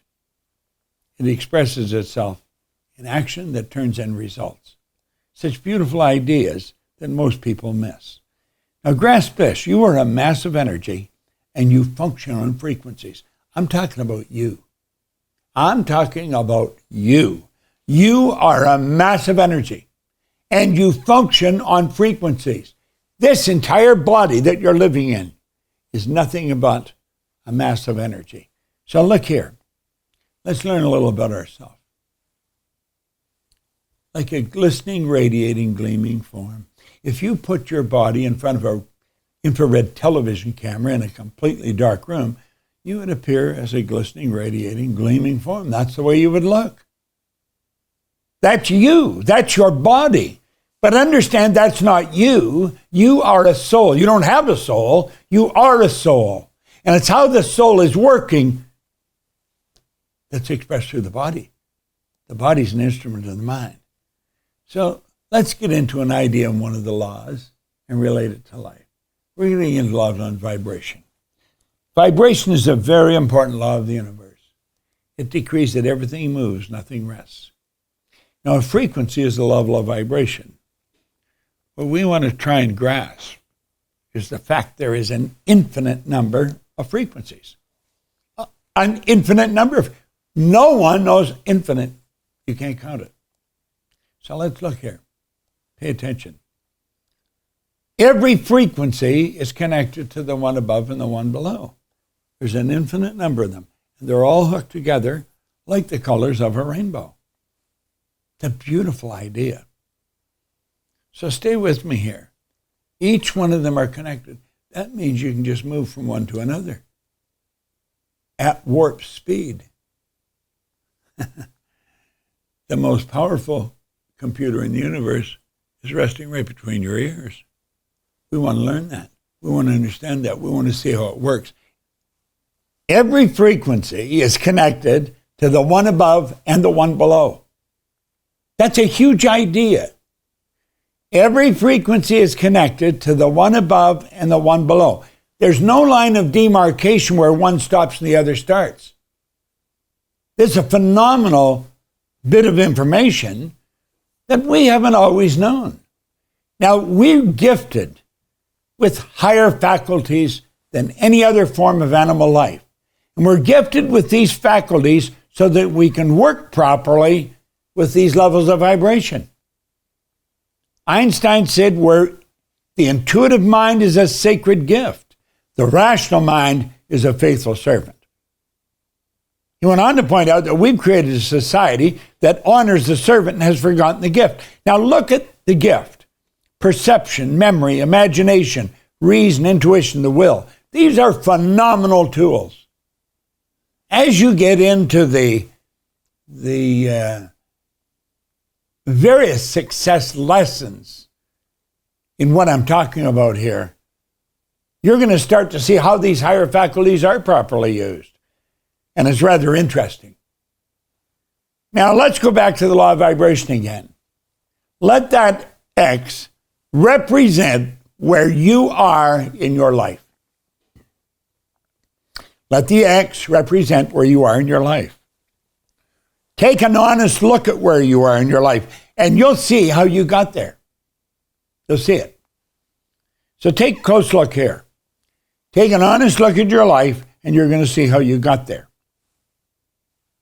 Let that X represent where you are. And you look back, each one of these lines represent a time in your life, represent a particular level of vibration in your life. It might be when you moved to the city. It might be when you left the city. Remember when you got the job, the big one? It might be when you graduated from college. Each one of these lines represents a time in your life. And here you are, you've arrived at the top line.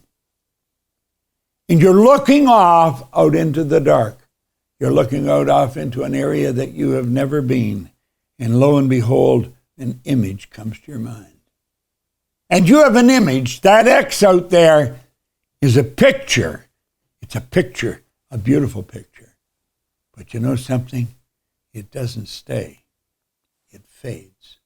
Now, why does it fade? It fades because we don't know how to get there. Every now and then it'll come back. But then it fades. See? Now think. That X represents a place. That represents a specific level of vibration. Einstein said everything is energy. It could be no other way. It could be no other way. This isn't philosophy. Think about it. Think about it. Now look it. You want to get to where you're going. And you don't know how to get there because it keeps fading. Well, understand this. Your belief system is based upon your evaluation of something. And frequently, if you keep studying, you're going to cement your belief on something. The moment your belief matches with any state, it fuses with it. This union results in the activation and projection of its plots, plans, conditions, and circumstance. Now think about that. The moment your belief matches with any state, you fuse with it. In other words, you say, yes, I can. I believe I can. Yeah, you really believe it. You fuse with it. This union results in the activation, projection of its plots, plans, conditions, and circumstance, things just start to happen. They start to happen. Now think. This isn't an accident. This new state of conscious awareness becomes your home from which you view the world. You move into a place that nobody's ever been. It's a very beautiful idea. It's your workshop. If you're observant, you're going to see your outer reality shaping itself upon the model of your imagination. You know, if you really study this, you start to understand what Einstein was talking about. He says everything's energy. Everything. He says this isn't philosophy, this is psychology. Now think about it. What you're capable of doing. It's huge. Now consider, when you move on to a higher frequency, you're going to be communicating with a world that's totally foreign to and beyond the reach of your five senses. Remember when we pointed out all the higher faculties that Einstein told us about? Perception, the will, reason, imagination, memory, intuition. All these higher faculties have to be put to use when you move on to this higher frequency. You're not operating from what you see, hear, smell, taste, touch. The people that are wandering around letting the outside world control them are doing that. You've got to stop letting the outside world control you. You've got to control you. You dictate what you earn. You dictate where your company's going, who you're going to mix with, what you're going to study. When you move on to a higher frequency, you're going to be communicating with a world that's totally foreign to and beyond the reach of your five senses. Now look it. That's where you want to go. There is a place. Steve Jobs put it very well. He said you cannot connect the dots looking forward. You can only connect them looking backwards. So you have to trust that the dots will somehow connect in the future. That's the way it works. And you go along, you keep giving it everything you got, and one day, everything starts to fall into place for you. What a beautiful day it is. And you reach your objective. And when you get there, you see how it all happened. You think, darn, I could have gone there. And you could have. See, there is no limit. There is no limit to what you're capable of doing. It's such a beautiful concept. You've got to control the flow of thought energy. You've got to let it flow freely to and through you, improving everything with which it connects. To move to a considerably higher frequency of thought, you've got to consent. Other people cannot do this for you. This has to be your call.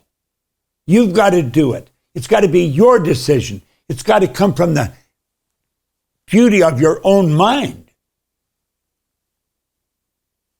Then you have to adapt to the ideas and feelings the new frequency represents.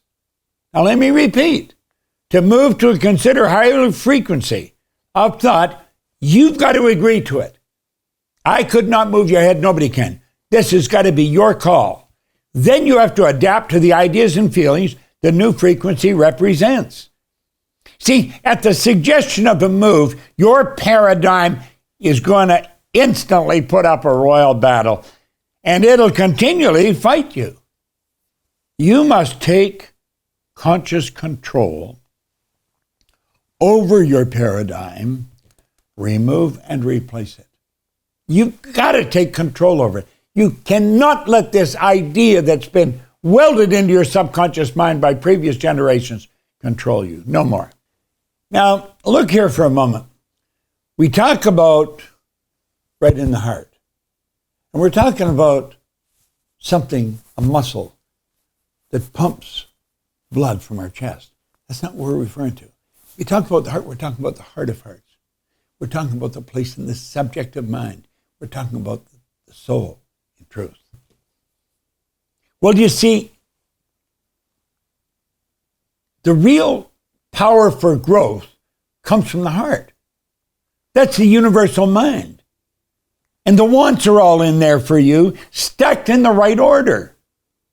And it's sending a message to the conscious mind. And the conscious mind will start to develop an imagination and build a beautiful picture of the want with the imagination. Now, if you follow the rules, you're going to take that want and put it back in the subjective mind. And that's when it turns into a subjective want, which is more commonly referred to as the desire, which comes from the Latin deicere, to give birth to the children. This is your new child. You're giving birth to this child. And you see that desire sets up the vibration, which causes the action, which sets up the retraction. And there's your condition, circumstance, and environment. In the vernacular, there's your results. This is such a beautiful formula. Now, the more you watch this, the more you're going to get it.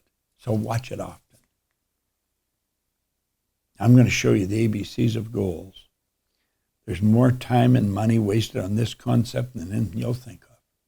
Let's take a look at a very basic idea that most people stumble on and just ruin their chances for winning. It's called the ABCs of success. Let's take a look at them here one at a time. ABC of success. The A-type goal is going after something that you already know how to get. I had a young man come up to me one time in a seminar and he asked if I'd talk to him about his goal. And I said, sure, what's your goal? He said, well, my goal is to get a new car. I said, okay, that's a good goal. I said, what kind of a car? He said, a Pontiac. I think they quit selling them now. And I said, well, that's good. And I said, what kind of a car are you driving now? He said, a Pontiac. He said, good cars. Want to get another one? I said, how long you had this one? He said, 4 years. Really? And is it still running? Yeah. And they're probably good cars. But what do you want to get another Pontiac for? You've already had a Pontiac. Don't you want a better car this time? Now, it wouldn't have mattered whether he did or didn't. The point was, and that's an A-type goal. He's going after something he's known for 4 years how to get. Its car's 4 years old. He's wasting his time and his energy and his money. So where does he go? Well, he may look at going here. Usually would. What's he think he can do? So he understands that you don't go after a goal you've already had. Build a bigger idea. So he goes after something he thinks he can do.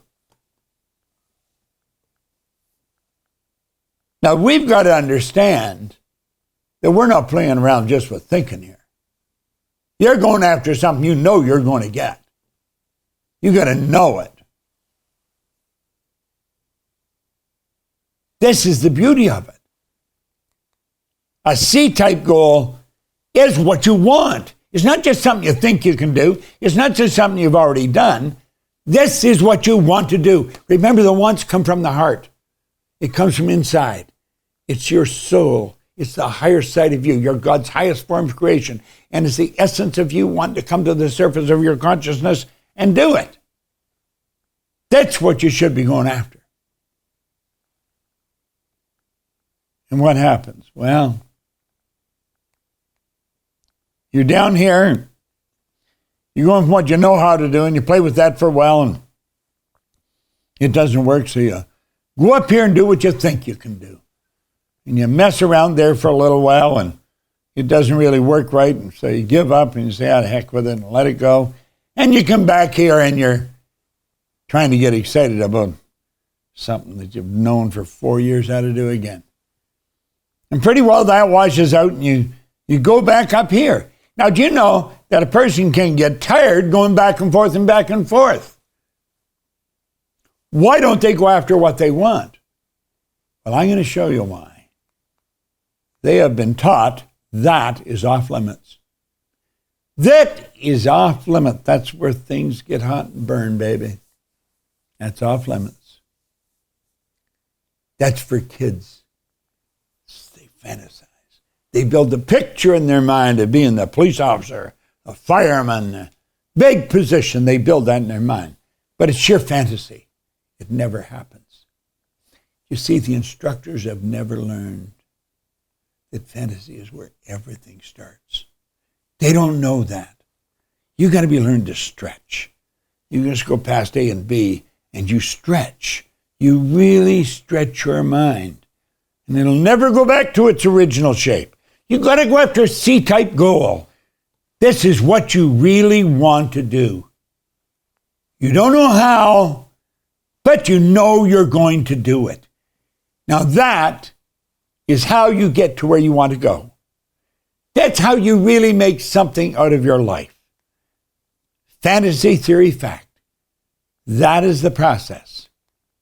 You've got to seriously want something. And you turn it into a fantasy, and away you go. See, it goes from the fantasy to the theory. There's a test you got to pass. Before you can turn the theory into a goal, you got to ask yourself, am I able to do that? And you've got to say, yes, I'm able to do that. I'm God's highest form of creation. Then you've got to say, am I willing? Are you willing to pay the price you got to pay to make that happen? If you're not willing to pay the price, baby, you don't deserve it. But you say, yeah, I'm willing and I'm able. And you get out and you turn it into a goal. And you turn that goal over to your subjective mind. And you know what happens? It begins to move into form. That's the perpetual transmutation of creative energy. And it moves from the goal on a theory level to a fact. It's a beautiful concept that puts you in a position to build a bigger and a better fantasy. See, this is the creative process. And it's what's caused us to do what we've done. Know where you're going and know that you will get there. That's what Dr. Werner von Braun said would take you there. Nothing but the will to do it. See, the will is that mental faculty that gives us the ability to concentrate, to marshal the energy and direct it to where we want it to go. So beautiful. Let's remember the lesson. You got to want it. You really got to want it. The want turns into the desire, and the desire into results. That's the way it works. That's the way it's always worked.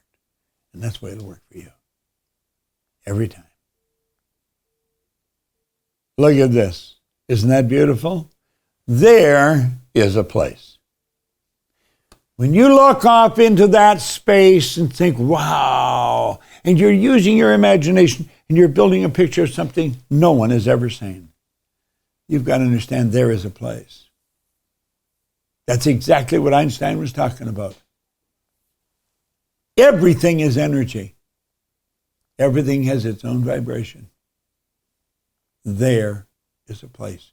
Don't ever let your dream fade. Never. All right, me and Araj are back with you again, and that was such an incredible lesson on goals. And so I want to hand it right over to you, Araj. What are some of the most important things that people need to understand about the goal setting and achieving process that Bob just broke down for us? Yeah, I mean, goals are so important. The first thing with goals are for us to grow, not for us to get. And if we go back into the self-image exercise, it's about our identity, who we become, what our behaviors are, what our beliefs are. Well, with any goal that we have to match that image and that behavior with the goal. And, Bob said in the first lesson when we were working on, he said 95% of success is mindset, 5% is strategy. Well, if we understand our goal to me is our best accountability partner. So if I have a definite goal that I'm going after, and a goal is something that you're really connected with, remember, it starts with a want, like Bob was talking about, then it turns into a desire. And when we have a definite goal, it doesn't mean the goal is just going to be, effortless, and it's just going to be hunky-dory throughout the whole goal achievement process. It's not. You're going to have zigzag. But that's why when you make an irrevocable decision that you are achieving this goal, your life is going to change. And I love this quote by Dr. Kenneth Blanchard, and I use it for any goal that I have. So I'm going to share it with you guys, and I hope you guys have the same impact with it.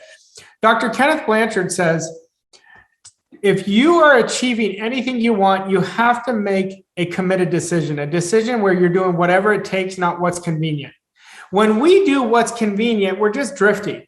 When we do whatever it takes, we accept only results, not excuses. And we really want to come with an all-in attitude. It's all in all the time. I know that might seem overwhelming to some people, but I promise you, it's not hard to go all in.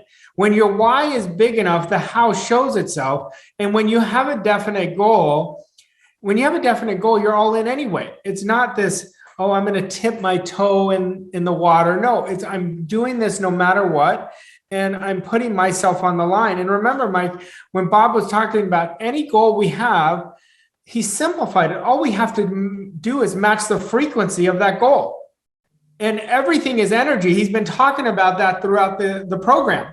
Throughout the Blueprint to Success, he's talking about everything is just energy. What we put in, we put out. And our belief, all we have to do is think from that person. You remember when we were talking about auto-suggestion of one of the exercises I gave? I'm so happy and grateful now that you're earning 20,000 or more. Well, what happens is your mind already matches that frequency. Now, then it drops down. What we want to do is get it to stay up there. And that's what happens through the goal achievement process. Absolutely. This personal experience that I'm going to share goes to exactly why Bob got into paradigms and self-image before he came to goals. And that is, for a long time, I personally had a really hard time setting an authentic goal and deciding what I really wanted without looking at my current circumstances and what I thought I could achieve based on where I was at, or without looking at the people around me and what I thought they thought I should have as a goal, instead of setting a goal truly for myself about what I really wanted. But I think this lesson that Bob got into today is so empowering as he talks about whatever you want to achieve and gives you the process for how to do it. So how do we jump that hurdle of not going to current circumstances, not going to what we think other people think that we should set as our goal, but really drilling down to what is it that I want and what is my authentic goal? Well, this goes into self-image too with goals, because you want to really make it, this is your life. You're the star of your life. And that's what we want you guys to be, the star of your life, to gain the understanding. And remember, the understanding is really everything. That's the key to freedom. That's the key to goal achievement. That's the key to living the life you want. The first thing we have to do is we have to know what we want.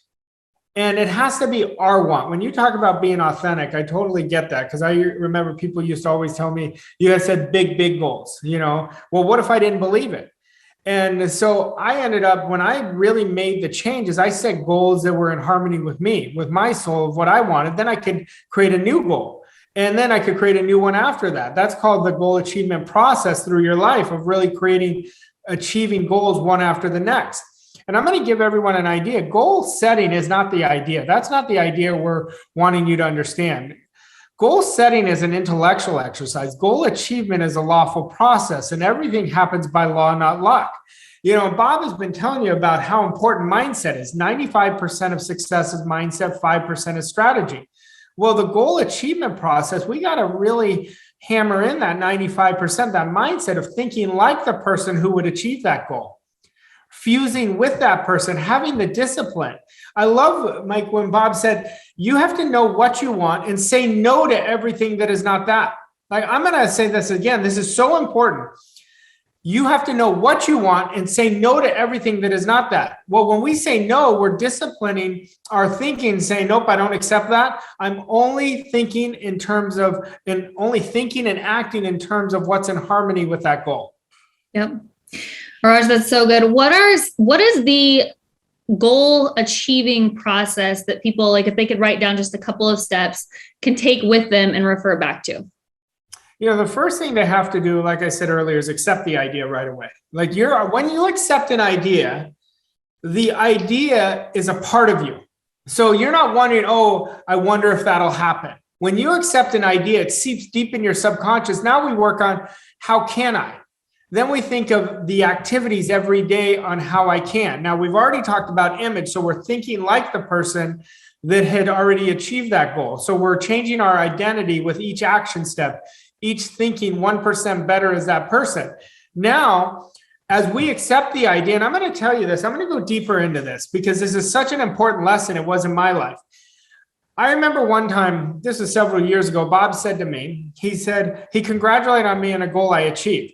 And I said, thank you. And I said, I wish I achieved it every day, or I wish I did that every day. And he said, well, why don't you? And I always joke that you got to be very careful about what you tell Bob because he catches everything. And I said, well, I guess I don't know.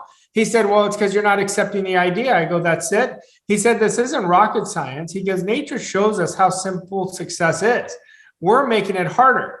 So from that moment, I implemented that as part of my image, part of my new paradigm that I was just going to accept any goal like it's done. So now once we accept the idea, we just start working from the place that it's already done and we're working backwards. So we're working on the processes now on, okay, what do I need to do every day? See, it's the little things compounded over time that achieve the big goals. I want everyone to think for a second right now. Think of a goal you achieved that was like you were super proud of that achievement. Was it one day you just achieved it, or was it a lot of little stuff every day? You know, if you're chopping down a tree, you're chopping it one swing at a time. It's the same thing with goals. Every day, if we do 3 to 5 goal achieving activities, you're going to achieve that goal. So I'm more interested in when I'm achieving goals on first the mental side of accepting the idea, knowing what I want, accepting the idea, matching my self-image, my attitude, my discipline as that person, and then doing the action. Every day I'm taking action steps. I promise you, if you don't take action towards the goal, you're just doing the mental side without the activities, it's delusion. Remember, our mindset comes in our action steps just as much as it does in our thinking. Yep. I love that, one swing at a time. Raj, you and I were on a call earlier this week, and you were talking about the lag time in habits. And I think that goes to exactly what you were just talking about. It's one day at a time. You know, you're chopping away at your goal one day at a time. And so often we'll work on a goal for a week or a month, and then we won't see the physical manifestation that goal is happening fast enough. And so we get distracted and we find a new shiny object to focus on and we let go of that goal. What is your advice on that? Well, we got to stick with it. You know, there is a lag time on goals. Okay. That's a law of gender. It says there's a gestation and incubation period for everything. You know, like when a woman is having her baby, you know, that's a 9-month period. It's not like after 1 month, she's saying, well, where's my baby? So it's the same thing with goals. We've got to water the seeds, and we can't let the outside, the present circumstances control our thinking. We can't say, oh, it's not going to happen. I've done it for 30 days and nothing's changed. It's not true. We don't know how long it'll take. It depends how your paradigm is conditioned and where you are in your activities with the goals. But there's a lag time to every goal we achieve. I promise you, if you do it for, just think about this idea. The goal is going to take as long as it takes to achieve. And if it means something to you, you've got to create this fusing, like Bob was talking about, this relationship with the goal. And once you fuse with it, you believe it. So it's not a matter of how long it takes. Now you just focus on what I can do. And if you want to speed up the goal achievement process, speed up your focus, your work habits, and the intensity of your thinking. And I say the focus because focus increases amplitude of vibration. It'll draw it to you much quicker. And remember, the goals are coming to you just as much as you're going to them. That's the attraction. But remember, the attraction cannot happen without the thinking and the action. Love it. All right. Thanks, Raj. What is a great activity you could give everyone to do after today's event is over to really solidify this in their mind? Well, we have to accept the idea, like I said, but I would recommend you using your auto suggestion for your goal, not just for a habit, but for the definite goal you want. And really do it for 5 minutes a day. And really, remind yourself, auto suggestion is saying something over and over again with emotion to yourself. Because remember, Bob was talking and showing you the stick figure from the conscious mind, the top half, to the subconscious, the bottom half. We want to get that goal from a want into a desire in that bottom half of that drawing of the subconscious mind. So when we're auto-suggesting with emotion, why do we do emotion? Emotion is, we're talking the language of the subconscious. It's the emotional mind. So we've got to talk its language. We can't be monotone and have no feeling. It's not going to connect. It's going to you're just gathering information like when most of us were in school. So I would recommend doing that and recommend writing out your goal 50 to 100 times a day. As you do that, you are going to change that and you're going to make the goal your new paradigm. Absolutely. All right, Araj, thank you so much. Now Bob is going to get into a pivotal lesson, probably the most important lesson of today. And I know we've been going for a little while, but shake it out, wake up, because this is going to be probably the most important lesson of the day. And Bob, I'm going to hand it right back over to you. I'm going to show you something here that will, odds on, change the direction of your life forever. Because the odds of you learning this is very, very slim. Now, the blueprint for success, it's incomplete without what I'm showing you. This is very, very important. Do you remember back in one of the lessons where we were teaching you about goals, and we taught you how most people go for what they think they can do or what they, know how to do. And they go after what they want, boom, that's off limits. Why is it off limits? It's off limits generally because people have been taught as a child that fantasies are for little kids. Fantasies are not for adults. They've never learned that the Wright brothers were bicycle mechanics, but they fantasized and they introduced us to the kingdom of flight. They never learned that Edison was not a silly old man. He was an inventor. He dealt with intuition, and he illuminated the world with the incandescent light. Think of the people that have changed the world because they fantasized. Well, I'm going to show you something. That is not a silly idea. I'm going to share with you the most valuable idea I ever learned. And I learned it by studying this book, Think and Grow Rich, every day for over 60 years. Just one idea from the chapter on decision has helped me earn millions, literally millions of dollars. Listen up. This is far too important to miss. On the very first page of this book, Napoleon Hill said, analyze. Analysis of several hundred people who had accumulated fortunes well beyond the $1 million mark. Keep in mind this was written in 1937, so $1 million was a lot more than it is today. Disclosed the fact that every one of them had the habit of reaching decisions promptly and of changing those decisions slowly if and when they were changed. People who fail to accumulate money, without exception, have the habit of reaching decisions, if at all, very slowly, and of changing those decisions quickly and often. Now look it. Decisions must be committed decisions. They must be, or they're useless. Then discipline must play a part. The ability to give yourself a command and follow it. Now, just looking at that page tells you there's something valuable here. Decisions must be committed. And discipline, you're taking control over yourself. Now look it. I'm going to show you something about decision that'll change your world and change it forever. I'm going to tell you a story that goes way back to 1903, 1904. The man on the right is Napoleon Hill. The man on the left is Andrew Carnegie.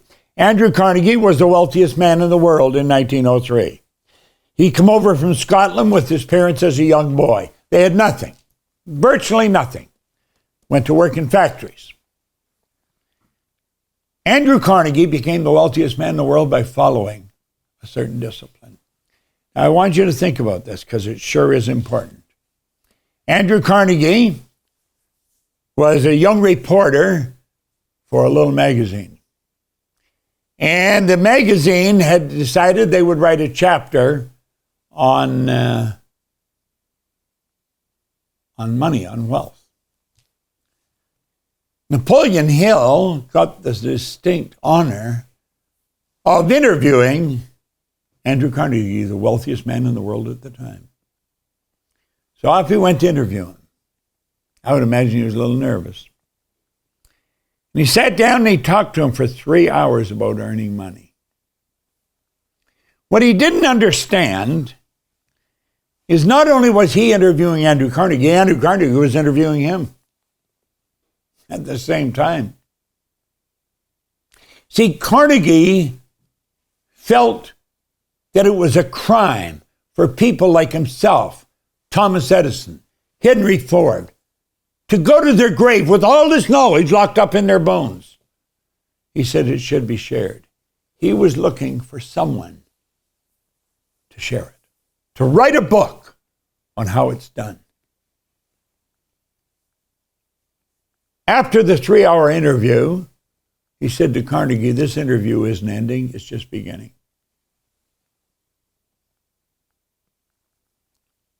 I want you to come home with me. And he took him home. And Hill said he was glad he took him home because he didn't have enough money to rent a hotel room. And he interviewed him for 3 days. He told him everything about how he had accumulated the money to become the wealthiest man in the world. At the end of the 3 days, he said, "Napoleon, I'm going to ask you a question. And I only want a one-word answer. Yes or no." Now listen carefully to me. Would you dedicate the next 20 years to an idea that you may not receive any material compensation for at least 20 years? Remember? A one-word answer.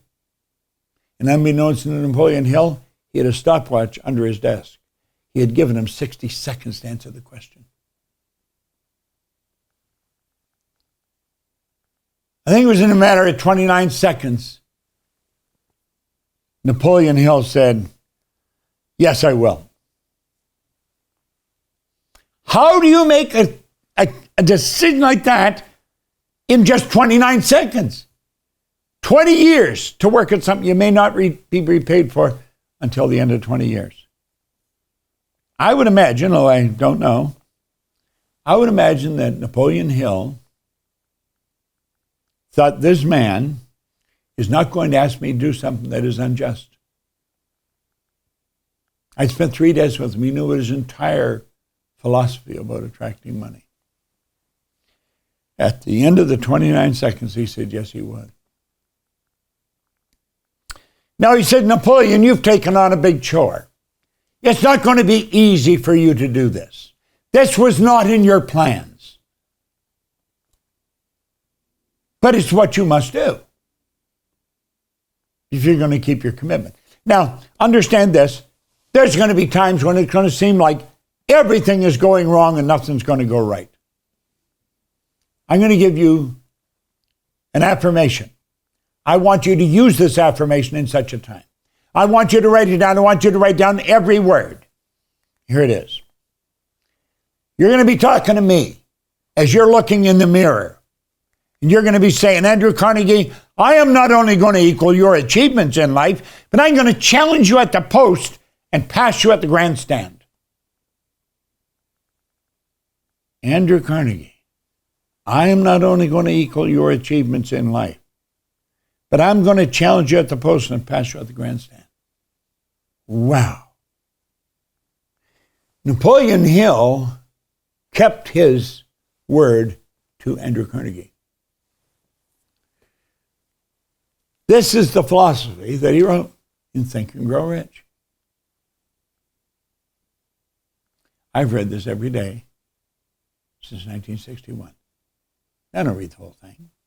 I read the whole thing to start a few times probably, but I just open it and read it. I wrote, here's something right here.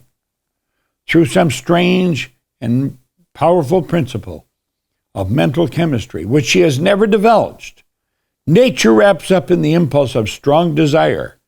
That's something which recognizes no such word as impossible and accepts no such reality as failure.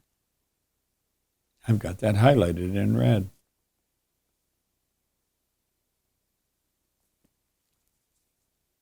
No, I just keep reading this. Now, it's been said that Andrew Carnegie has earned something upwards of 50 millionaires. Napoleon Hill has made millions of millionaires. So there it is. His affirmation worked.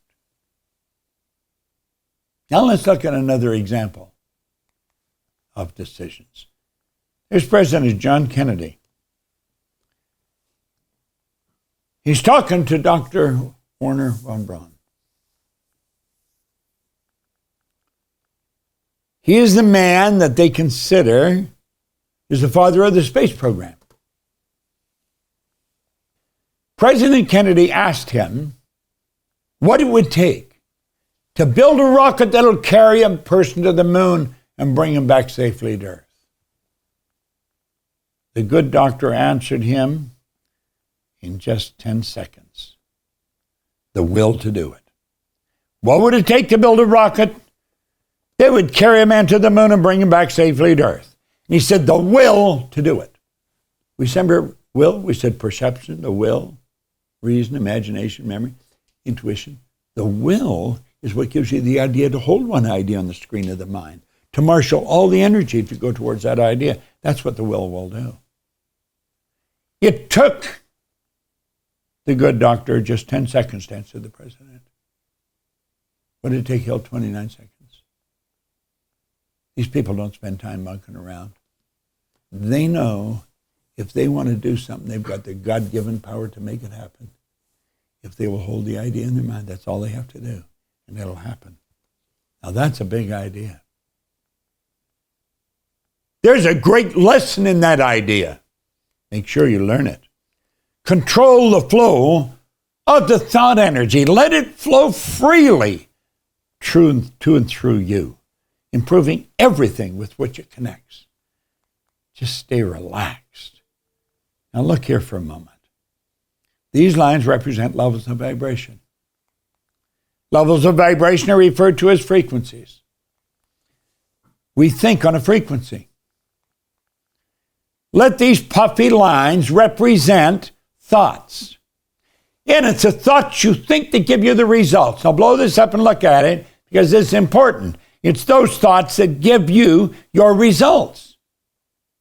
But because we are creative beings, because we have lodged in our heart the desire for greater good, we're never going to be satisfied with these results. You're always going to want something bigger and better. And you can have that when you understand the blueprint for success. Learn all the lessons. I don't know where anywhere else in the world they learn them. You're going to get a coaching program here in this lesson, in these lessons that'll blow your mind. You're going to learn things that most people go to their grave and they never even hear. This is powerful stuff. So a person says, I'm going there. I've made a decision, I'm going there. And if you listen to 90-some%, it's as soon as I get the money. I'm going to go there as soon as the kids are out of school. We're going to start that company as soon as our savings grow. And pretty soon, the whole thing dies. I'm going to do that as soon as,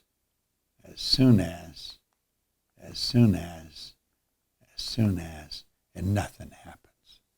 Absolutely nothing happens. the goal fades and it's all gone. What happened? They didn't learn the rules. Look here for a moment. Your mind and thoughts are down here on this frequency. Pay attention. This is the most important part of what I've been teaching. The goal that you're after is way up here on this frequency. You're never going to get AM music when you're listening to an FM frequency. And you're never going to get FM music when you're vibrating on an AM frequency. Now look here. It's got to be a committed decision. I am going to do that. I'm committed. When you're committed, you think and act like the person you want to become. Now look here for a moment. When you think and act like the person you want to become, all these thoughts are gone. You're thinking up here on this higher frequency. Want is the only prerequisite for making a decision.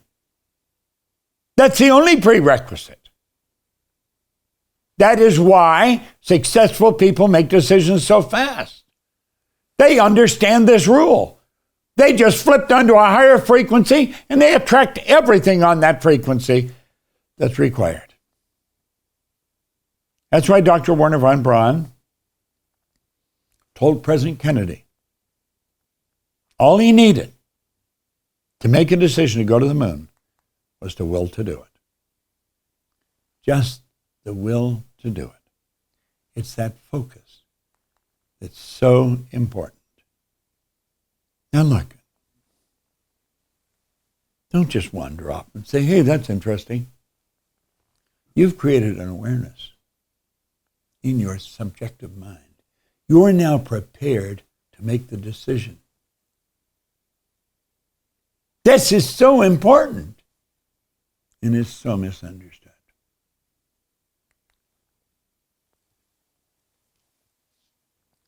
I have a good friend, Ty Boyd, down in Charlotte, North Carolina. He was a radio broadcaster down there for years. And he got an idea one time that he would hold a contest. And he was going to interview some of the wealthiest men in the world and ask them about success. He phoned H.L. Hunt over in Dallas one morning, and he said, Mr. Hunt, could you share with us some very simple rules on success? And Hunt says, yes, I certainly can. Now blow this up. Take a look at it. He said, tell the people to decide what they want, to decide what they're prepared to give up to get it, to set their mind to it, and then get on with the work. And that's the way it is. There's your blueprint for success. It's laid out in front of you like a beautiful map. Don't let this slide by you. Arash, Mikey, I give it back to you.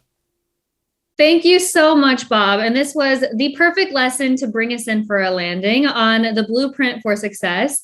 Now, Raj, Bob said something really interesting. He said this is the most important lesson he's ever learned. So let's get into decision and what Bob just talked about. Break it down and why you think it's the most important lesson he's ever learned. Well, it always comes back to a story that Bob told me years ago. And I always start with this when I think about decision. Him and I were talking about how we can help this certain client more. And he said, Raj, I want to teach you something. Then I want you to teach it to as many people as you can. And I said, sure, what is it? He said, people come to me from all over the world asking me, can I help them create financial freedom? Can I help them get their dream home? Can I help them create their business of their dreams? And he said, I tell them all the time, I can absolutely help you. However, there's a prerequisite. You have to make a decision within 30 seconds. He talked about it earlier about what Napoleon Hill said, but he told me, he goes, you can't just make the decision, you have to act on it. He says, if you don't act on the decision, you let the idea stay stillborn and you tell the universe to keep you stuck in reverse. And we talked about paradigms this week. That was such an emotional impact that day for me. And I started going deeper with him on decision. He said, it's the most important part of success. Without decision, nothing moves. And I could look at it for me. until I make definite decisions, nothing happens. Mike, think about what he said in the beginning. I wrote this down. He said, decisions must be committed decisions or they are useless. I'm going to repeat that. And I want everyone to think about this with this blueprint for success. Decisions must be committed decisions or they are useless. See, a lot of people will say, I'm going to do this when this happens. I'm going to do this when that happens. Well, all they do is do nothing. And that's a decision of itself. And it's making a decision not to make a decision, not to move forward. And that's why we've got to understand this. If you want to live the way you want to live, you can do that. And we're making decisions every day. Today, I made a decision. Your morning ritual is a decision whether you're going to do it or not. How our attitude is on this call is an attitude, but it's also a decision. It's a decision to either course correct or continue to elevate. So this is where decision is impacting every area of our life. I love it. And you're going exactly where I wanted to take this, which is to paradigms, because our paradigm can be so sneaky and really trick us into thinking we've made a decision when what we've done is procrastinated making a decision. We'll say, okay, I'm going to do this when this happens. I'm going to do this on this date. I'm going to do this when I finish this. That's not a decision. And so we trick ourselves into feeling better, thinking, okay, I've made a decision. I'm doing the right thing. That's not a decision. So why don't we go a little bit deeper on the distinction between a real decision, a committed decision, and what so many people think they're doing by putting things off? Sure. We got to remember what decision is. The prerequisite to make a decision is, do I want it? Do I really want it? And when we make a decision, we act on it. See, if we say, hey, I'm going to make a decision when this happens, that's not a decision. And you want to remember, when you don't act fast, your paradigm is making the decision for you. We want to encourage you to have your desire make the decision and act on the decision. Because remember, if we don't act on it, it's not a decision. It's a wish or a hope. Now, somebody could be sitting there and saying, well, I would like to do X, but I don't have the money. Well, once you make a definite decision, your mind is going to focus on how you can, not why you can't. You want to really understand that. Your mind starts thinking, well, how can I do this? Look at things in your house right now. Look when you're watching this. There's things in your house that you really wanted at some time. You probably don't use it as much now, but you really wanted it and you didn't know how you were going to do it. And you will find a way. You will always find a way. But we want to really get in the action. The action is going to get you to move. Like Emerson says, do the thing will give you power. He doesn't say just wish for the thing will give you power. We have to really let ourselves up and create a success formula. That's what this blueprint for success is, and create a winning formula. And decision making is number one on top of that list. Yep. You know, we put different lessons together for this blueprint for success. They're all vitally important. But I will tell you, Bob said it was his most impactful lesson. And I know it was my most impactful lesson, because without making decisions, I don't know where I would be. Yep. Part of making a decision, especially when it's a big decision or something that you really want or something that you've never done before, stepping outside of your comfort zone, part of that comes along with uncomfort and anxiety maybe, or fear, or, fear of the unknown of what's going to happen. How do people move through that? Well, once again, if you're letting your desire drive you, it doesn't matter where the fear is. You're going to move past the fear. If you're letting the paradigm drive you, then you're going to get the fear, because you're going to feel uncomfortable. That's part of the process of creating a quantum leap, creating something much greater than you've ever done. If you already knew how to do it, you wouldn't feel anxious. You want to have that anxiousness. If you don't have that anxiousness, you're not going after something that's bigger than you right now. We want to stretch. That's where Bob was talking about those C-type goals. Those are the goals we don't know how in the world we're going to do, but we're going after it. This is how I want to live my life. And that's what we have to do. We've got to get comfortable being uncomfortable, because that's where the magic happens. I want everyone just to sit there right now. Think about something amazing that has happened in your life. Something like you really were like, that was the most amazing memory I can have. And if you look back, I guarantee that was not in your comfort zone.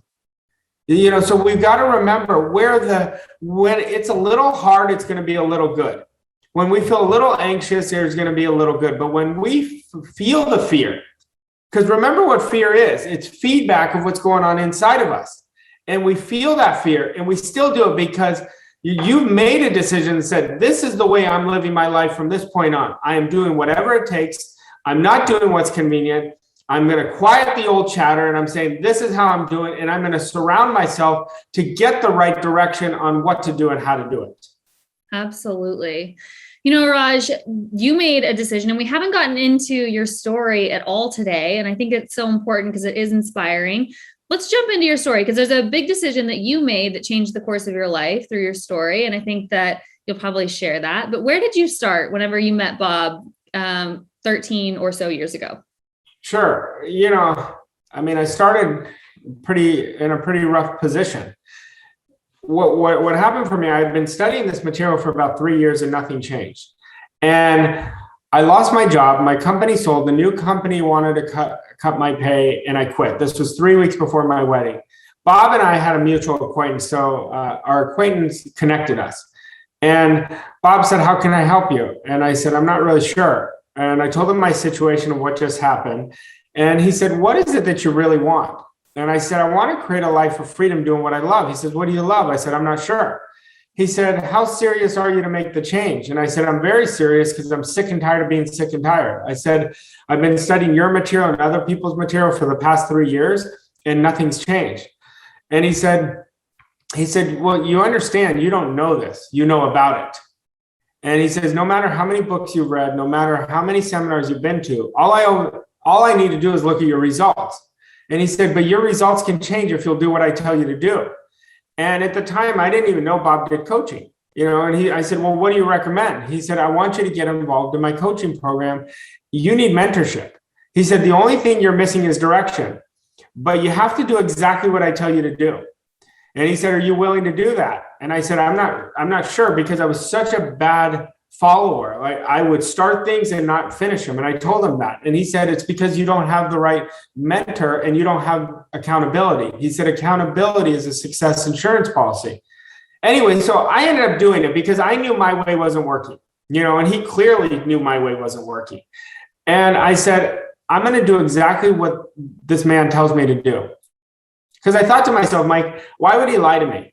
And I already was in a pretty tough position at that time. And it wasn't going to get better doing it my way. And I was aware of that. So I made it into a game and I said, I'm going to do exactly what he tells me to do. If he told me to write something 100 times, I wrote it. If he told me to think something a certain way, I would really work on doing it. If he told me to read something, if he told me to go talk to somebody that is already created better results, I did it. So I did exactly what he told me. And that's when everything changed. During that year, 3 major life-altering things happened for me. Number one, I discovered my purpose, which is what I do now, which is coach people and work in this wonderful industry and helping people all over the world. Number 2, I released 42 pounds of weight. And number 3, I eliminated my $150,000 in debt and earned a positive $282,000. Now, if you would have asked me then, I would have said that was not possible. I would not have believed it. All I wanted to do was get back to treading water and getting back on my feet. From that moment, through that year, not the end of the year, but from the moment when I really started seeing progress, I said, this is what I want to do for the rest of my life. And, Bob was talking earlier about this idea is use me. It's use me. And I remember I kept saying, if I can do this, I want to teach other people how to do it. But I will tell you, mentorship has changed my life. And I know it's changed a lot of people's lives. If you study the most successful people, the top 1% to 3%, they all have mentors. And I have people, Mike, who have created success and then lost it. They didn't know how they created it. They were unconscious competence. We want you and what I did for myself unconsciously at the time was find the right mentor. There was a part of me that just knew, because you always know the truth because the truth resonates with the essence of who we are. Well, then I latched onto it and did exactly what the mentor told me. And now I know how to do this over and over again. I can duplicate this. Yep. What does mentorship look like for someone who might not quite understand what mentorship means or what it looks like? What does mentorship look like? It can look like several different things, really. Well, we want to understand what the purpose of mentorship is. Mentorship is for the mentor to bring out the potential of the mentee and get them to get tangible results, permanent change, because that's what a paradigm shift is. It's permanent results. And when you work with a mentor, your job is to surrender to the mentor's process. A lot of people will go and they'll get coached, but they only will do what's in harmony with their current self-image. Remember, our self-image, like what we talked about earlier, is a direct reflection of what we draw into our life. And we can never outperform it. You want to start coming from your mentor's self-image. You can go in and borrow their belief. That's what mentorship is, because in the beginning, you're borrowing their enthusiasm. You're stealing their mindset. When I say stealing, I say that in a healthy way, like you're borrowing it. And your job is to do exactly what they tell you to do. And mentorship isn't glorified babysitting. It's not telling you what time to get up. What did you do every hour? It's telling you what to do. How do I change this? It's not teaching you what to think. It's teaching you how to think. It's teaching you how to get into action. It's teaching you how to make decisions. It's teaching you how to discipline. It's teaching you how to create a massive quantum leap. All these topics, I'm just going on a few that come to my mind. They're $1 million ideas. They will create millions in your life going forward once you master them. And it's the repetition of doing the little things compounded over time that create the big results. Absolutely. And as it relates to the Proctor Gallagher Institute and Bob, how can everyone work with us in a mentoring capacity? Well, we have several mentorship programs. They have to make a decision. A lot of people, like Bob was saying earlier, if you don't make an irrevocable committed decision, it's useless. What is an irrevocable committed decision? It's doing whatever it takes, regardless of what your circumstance is telling you. It's saying, I am living like this. I am choosing to live this way. And all you have to do is make a decision, and we will help you. You could talk to one of our coaches. We will help you, and we will help you significantly. Now, your job is to follow what Bob is going to teach you to do. But you've got to take that main action. You've got to start finding out and start choosing into your life. Like I said, if you would have looked at where I was, 13, 14 years ago, you would not have saw who I am today. I would not see who I am today. And a lot of things that I've done have been amazing for me, my family, my clients, and what I've grown into. And the best part of mentorship, it's giving you the awareness. When you gain the awareness, you're going to make great choices, but you have to act on it. If you don't act on it, it's not a decision. It's a wish or hope, and you're going to create the same thing you've created this year, this past year, the year before that. Raj, this training has been incredible. Of course, Bob touched on paradigms and then went into self-image, a little bit about attitude. We got into goals and then decision. This really laid the foundation for the blueprint for success, right? This is a one-day event, but to create lasting change, you need ongoing support and you need to be working on things every day. So for anyone who might have really enjoyed this training and might be thinking, okay, what's next for me? I want to do something next. There's going to be a link and a little box they can click on to inquire about mentorship with us. They're going to get on the phone with one of our success advisors, maybe you or one of our other coaches. They can walk them through the mentoring programs that we have here at Proctor Gallagher Institute and how they can work with us. But I want you to talk about what that conversation looks like, just so that everyone can be at ease on what a conversation with one of our coaches is. Yeah, sure. Before I get into that, Mike, I'd like to add on to what you were saying, just to piggyback off of you. Like, Bob gave a lot of great ideas, in the blueprint for success, but those are only a few ideas. To really create permanent change, when you get mentored by him, he gives a lot more ideas, and he gives a lot more direction, a lot more action steps, a lot more activities. So it's like I tell people when they go on YouTube and listen to something, YouTube is not mentorship. It's great because it can change somebody's consciousness of what's possible. So I want to make sure you understand, and the mentorship is based off of 60 years of what Bob has done, not just himself. You're talking about his mentors. There's so much specialized knowledge in this that is going to take you from where you are to where you want to go. So you want to really set yourself up. So I want you to gain the understanding first, because remind yourself, understanding is the key to freedom.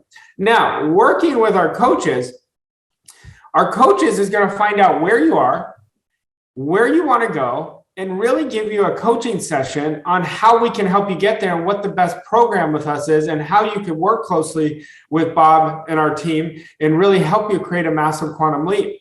And you're going to leave that so much better off because you're going to have so many ahas of what I say is under the hood that is suppressed emotions that we can get you. And one idea can change your life. You want to remember that. One idea jump-started me.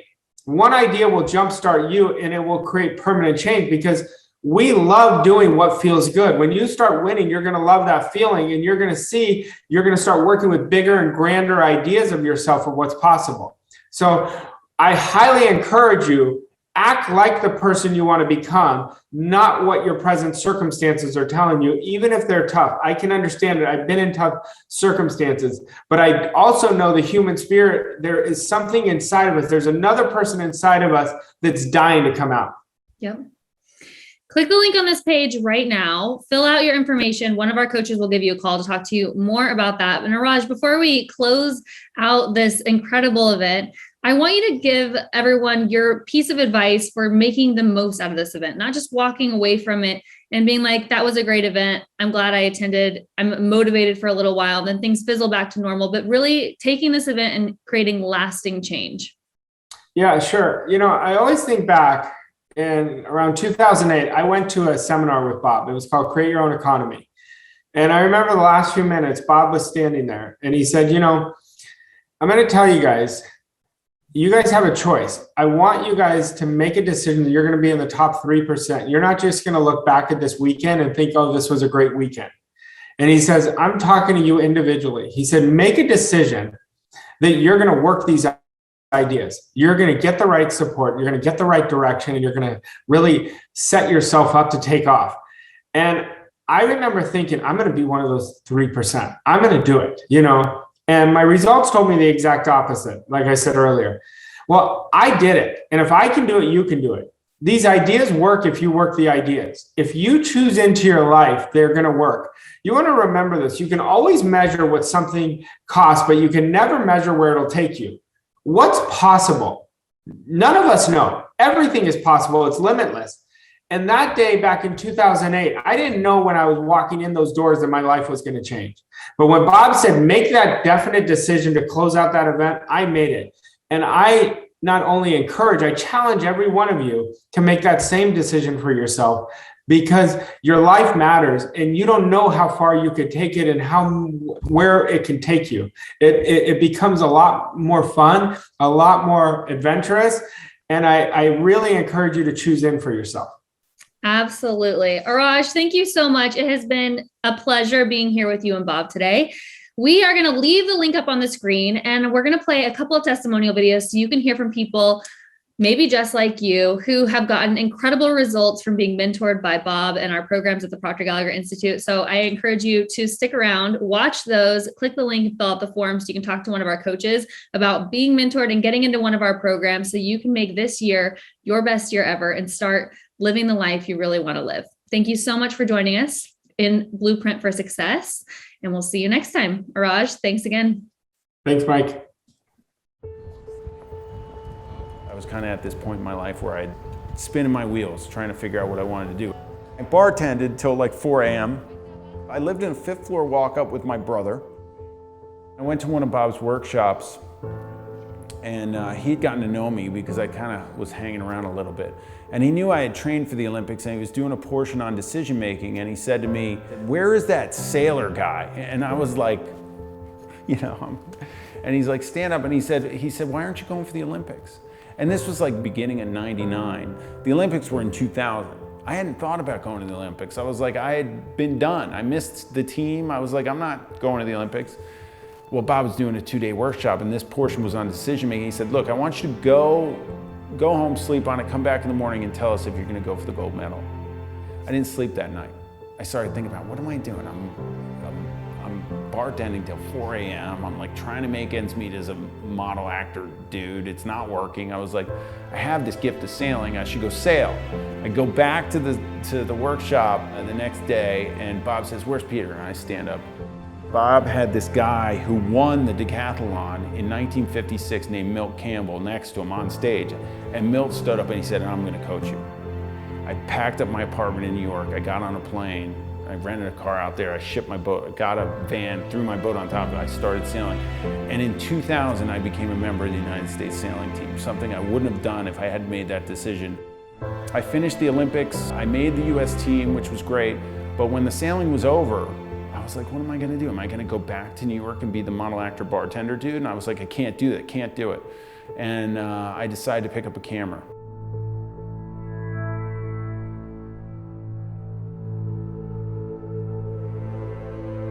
It led into something huge, and it's been great. I'm now considered the premier headshot photographer in the world, and I just wrote a book called The Headshot, and I've been shooting headshots since about 2002, and I coach over 9,000 photographers on headshot photography worldwide, and I have photographers that are my associates in all areas of the globe. So it's been amazing.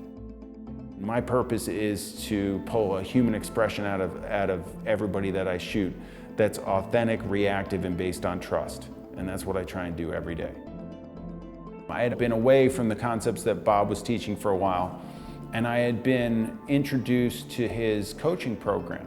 It was amazing. It did everything that I needed to do to get reinvigorated and get going again and start to create these goals for myself and look at my life in a different way and try and figure out how to get these multiple sources of income going. When I trained for the Olympics, we had a sports psychologist work for us, and we were doing goal setting and stuff like that, and I was doing visualization, and it was all this stuff that I was doing that I didn't know what I was doing. The first seminar that Bob did that I sat into, it was like a light bulb, it was like an epiphany, it was like boom, oh my gosh, all this stuff that he's talking about, I think I was doing, I wasn't aware that I was doing it, but I was already kind of in that mindset and in that mode. Being more aware of it made things click a lot faster and made me be able to be successful in all the endeavors that I really went for. I may be shooting their head, but I'm aiming for their heart. And if I can teach people how to behave in front of a camera and be better and capture an image that they're really proud of themselves, that's a huge deal. And that's what I do every day right here.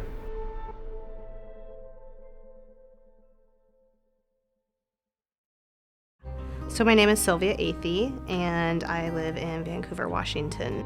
It's been since about 2014. I was in the network marketing industry, and I was seeing a lot of people have success, but at that point in my life, I had never done any sort of real personal development, and it was intriguing to me how so many people were being successful, yet I was sitting there thinking like, oh, they just got to be lucky, And I had somebody invite me to the ABCs to Success in LA, and I went, and it just like my whole mind was blown away, and I immediately was able to identify like, that's what I'm doing in my life. Oh my God, that's what I'm doing. And so they started talking about the personal coaching, and of course that terror barrier, like I wanted to do it so bad, but I was like, you can't afford that, So I I actually spoke with one of the coaches, and then he was like, so let's meet up and talk, and I was like, oop, didn't get that message.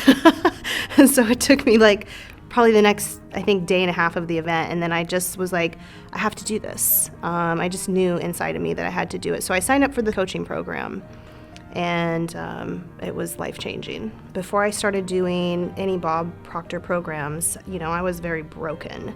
That's the best way I could describe it. I was wounded, I was hurt, I had a lot of trauma, and so my belief about myself was that I was worthless. It was that I was unlovable. It was that I couldn't, I could never achieve anything. I was just kind of going to be stuck in this life because that's all I knew. And I had taken the things that essentially people did to me, and I wore them like, a mask on myself, and that was my identity. My identity was the things that had happened to me. And I lived that way for, honestly, about 35 years of my life. I am grateful because I walk every day in my purpose. I walk every day in knowing that, like, I'm an incredible human being. I have shifted my children's lives just by me shifting my own life and showing them that anything is possible, no matter where you come from, no matter if you come from poverty, no matter if you come from trauma, like you can do and accomplish anything in your life. And that's really because of the things that Bob Proctor has taught me, is that I can be unstoppable, and there is nothing that has happened to me that will ever hold me back. My favorite thing about Bob, honestly, is he is just, to me, such a humble person. And that's one thing that I noticed right from the very first event I ever went to. He doesn't, like, his presence in itself just commands attention. He's so kind and caring, and I've never even really officially met him, but I feel that every time I, do a webinar, or I'm on a webinar, or he's on stage and he's walking through, you just know that he genuinely cares about your life. And I love that. It's a very warming feeling. You have to do this. You have to do this because don't think about the money. Just take the leap of faith and know that the second that you make the decision to do it, everything's going to be provided for you. I had no idea where the money was going to come from. I was shaking, handing my card over, like in my mind, I had just done everything I could to pay off that credit card. And now here I found myself at an event where I was getting ready to max that card. And mind you, it did not have a big balance, okay?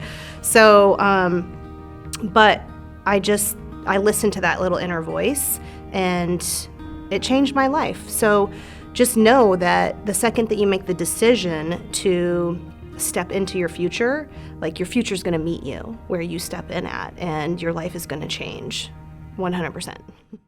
Well, I first learned about Bob Proctor about 11 years ago when I was searching for meaning. My son was born, and I wanted to have good information to pass down to him.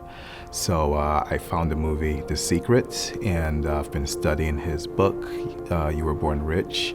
And then about 2 years ago, I decided it's time to do something more in depth, and I found the Bob Proctor coaching program, which had been so awesome. The coaching program was just life-changing. I met and connected with some like-minded individuals looking for the same meaning as I was.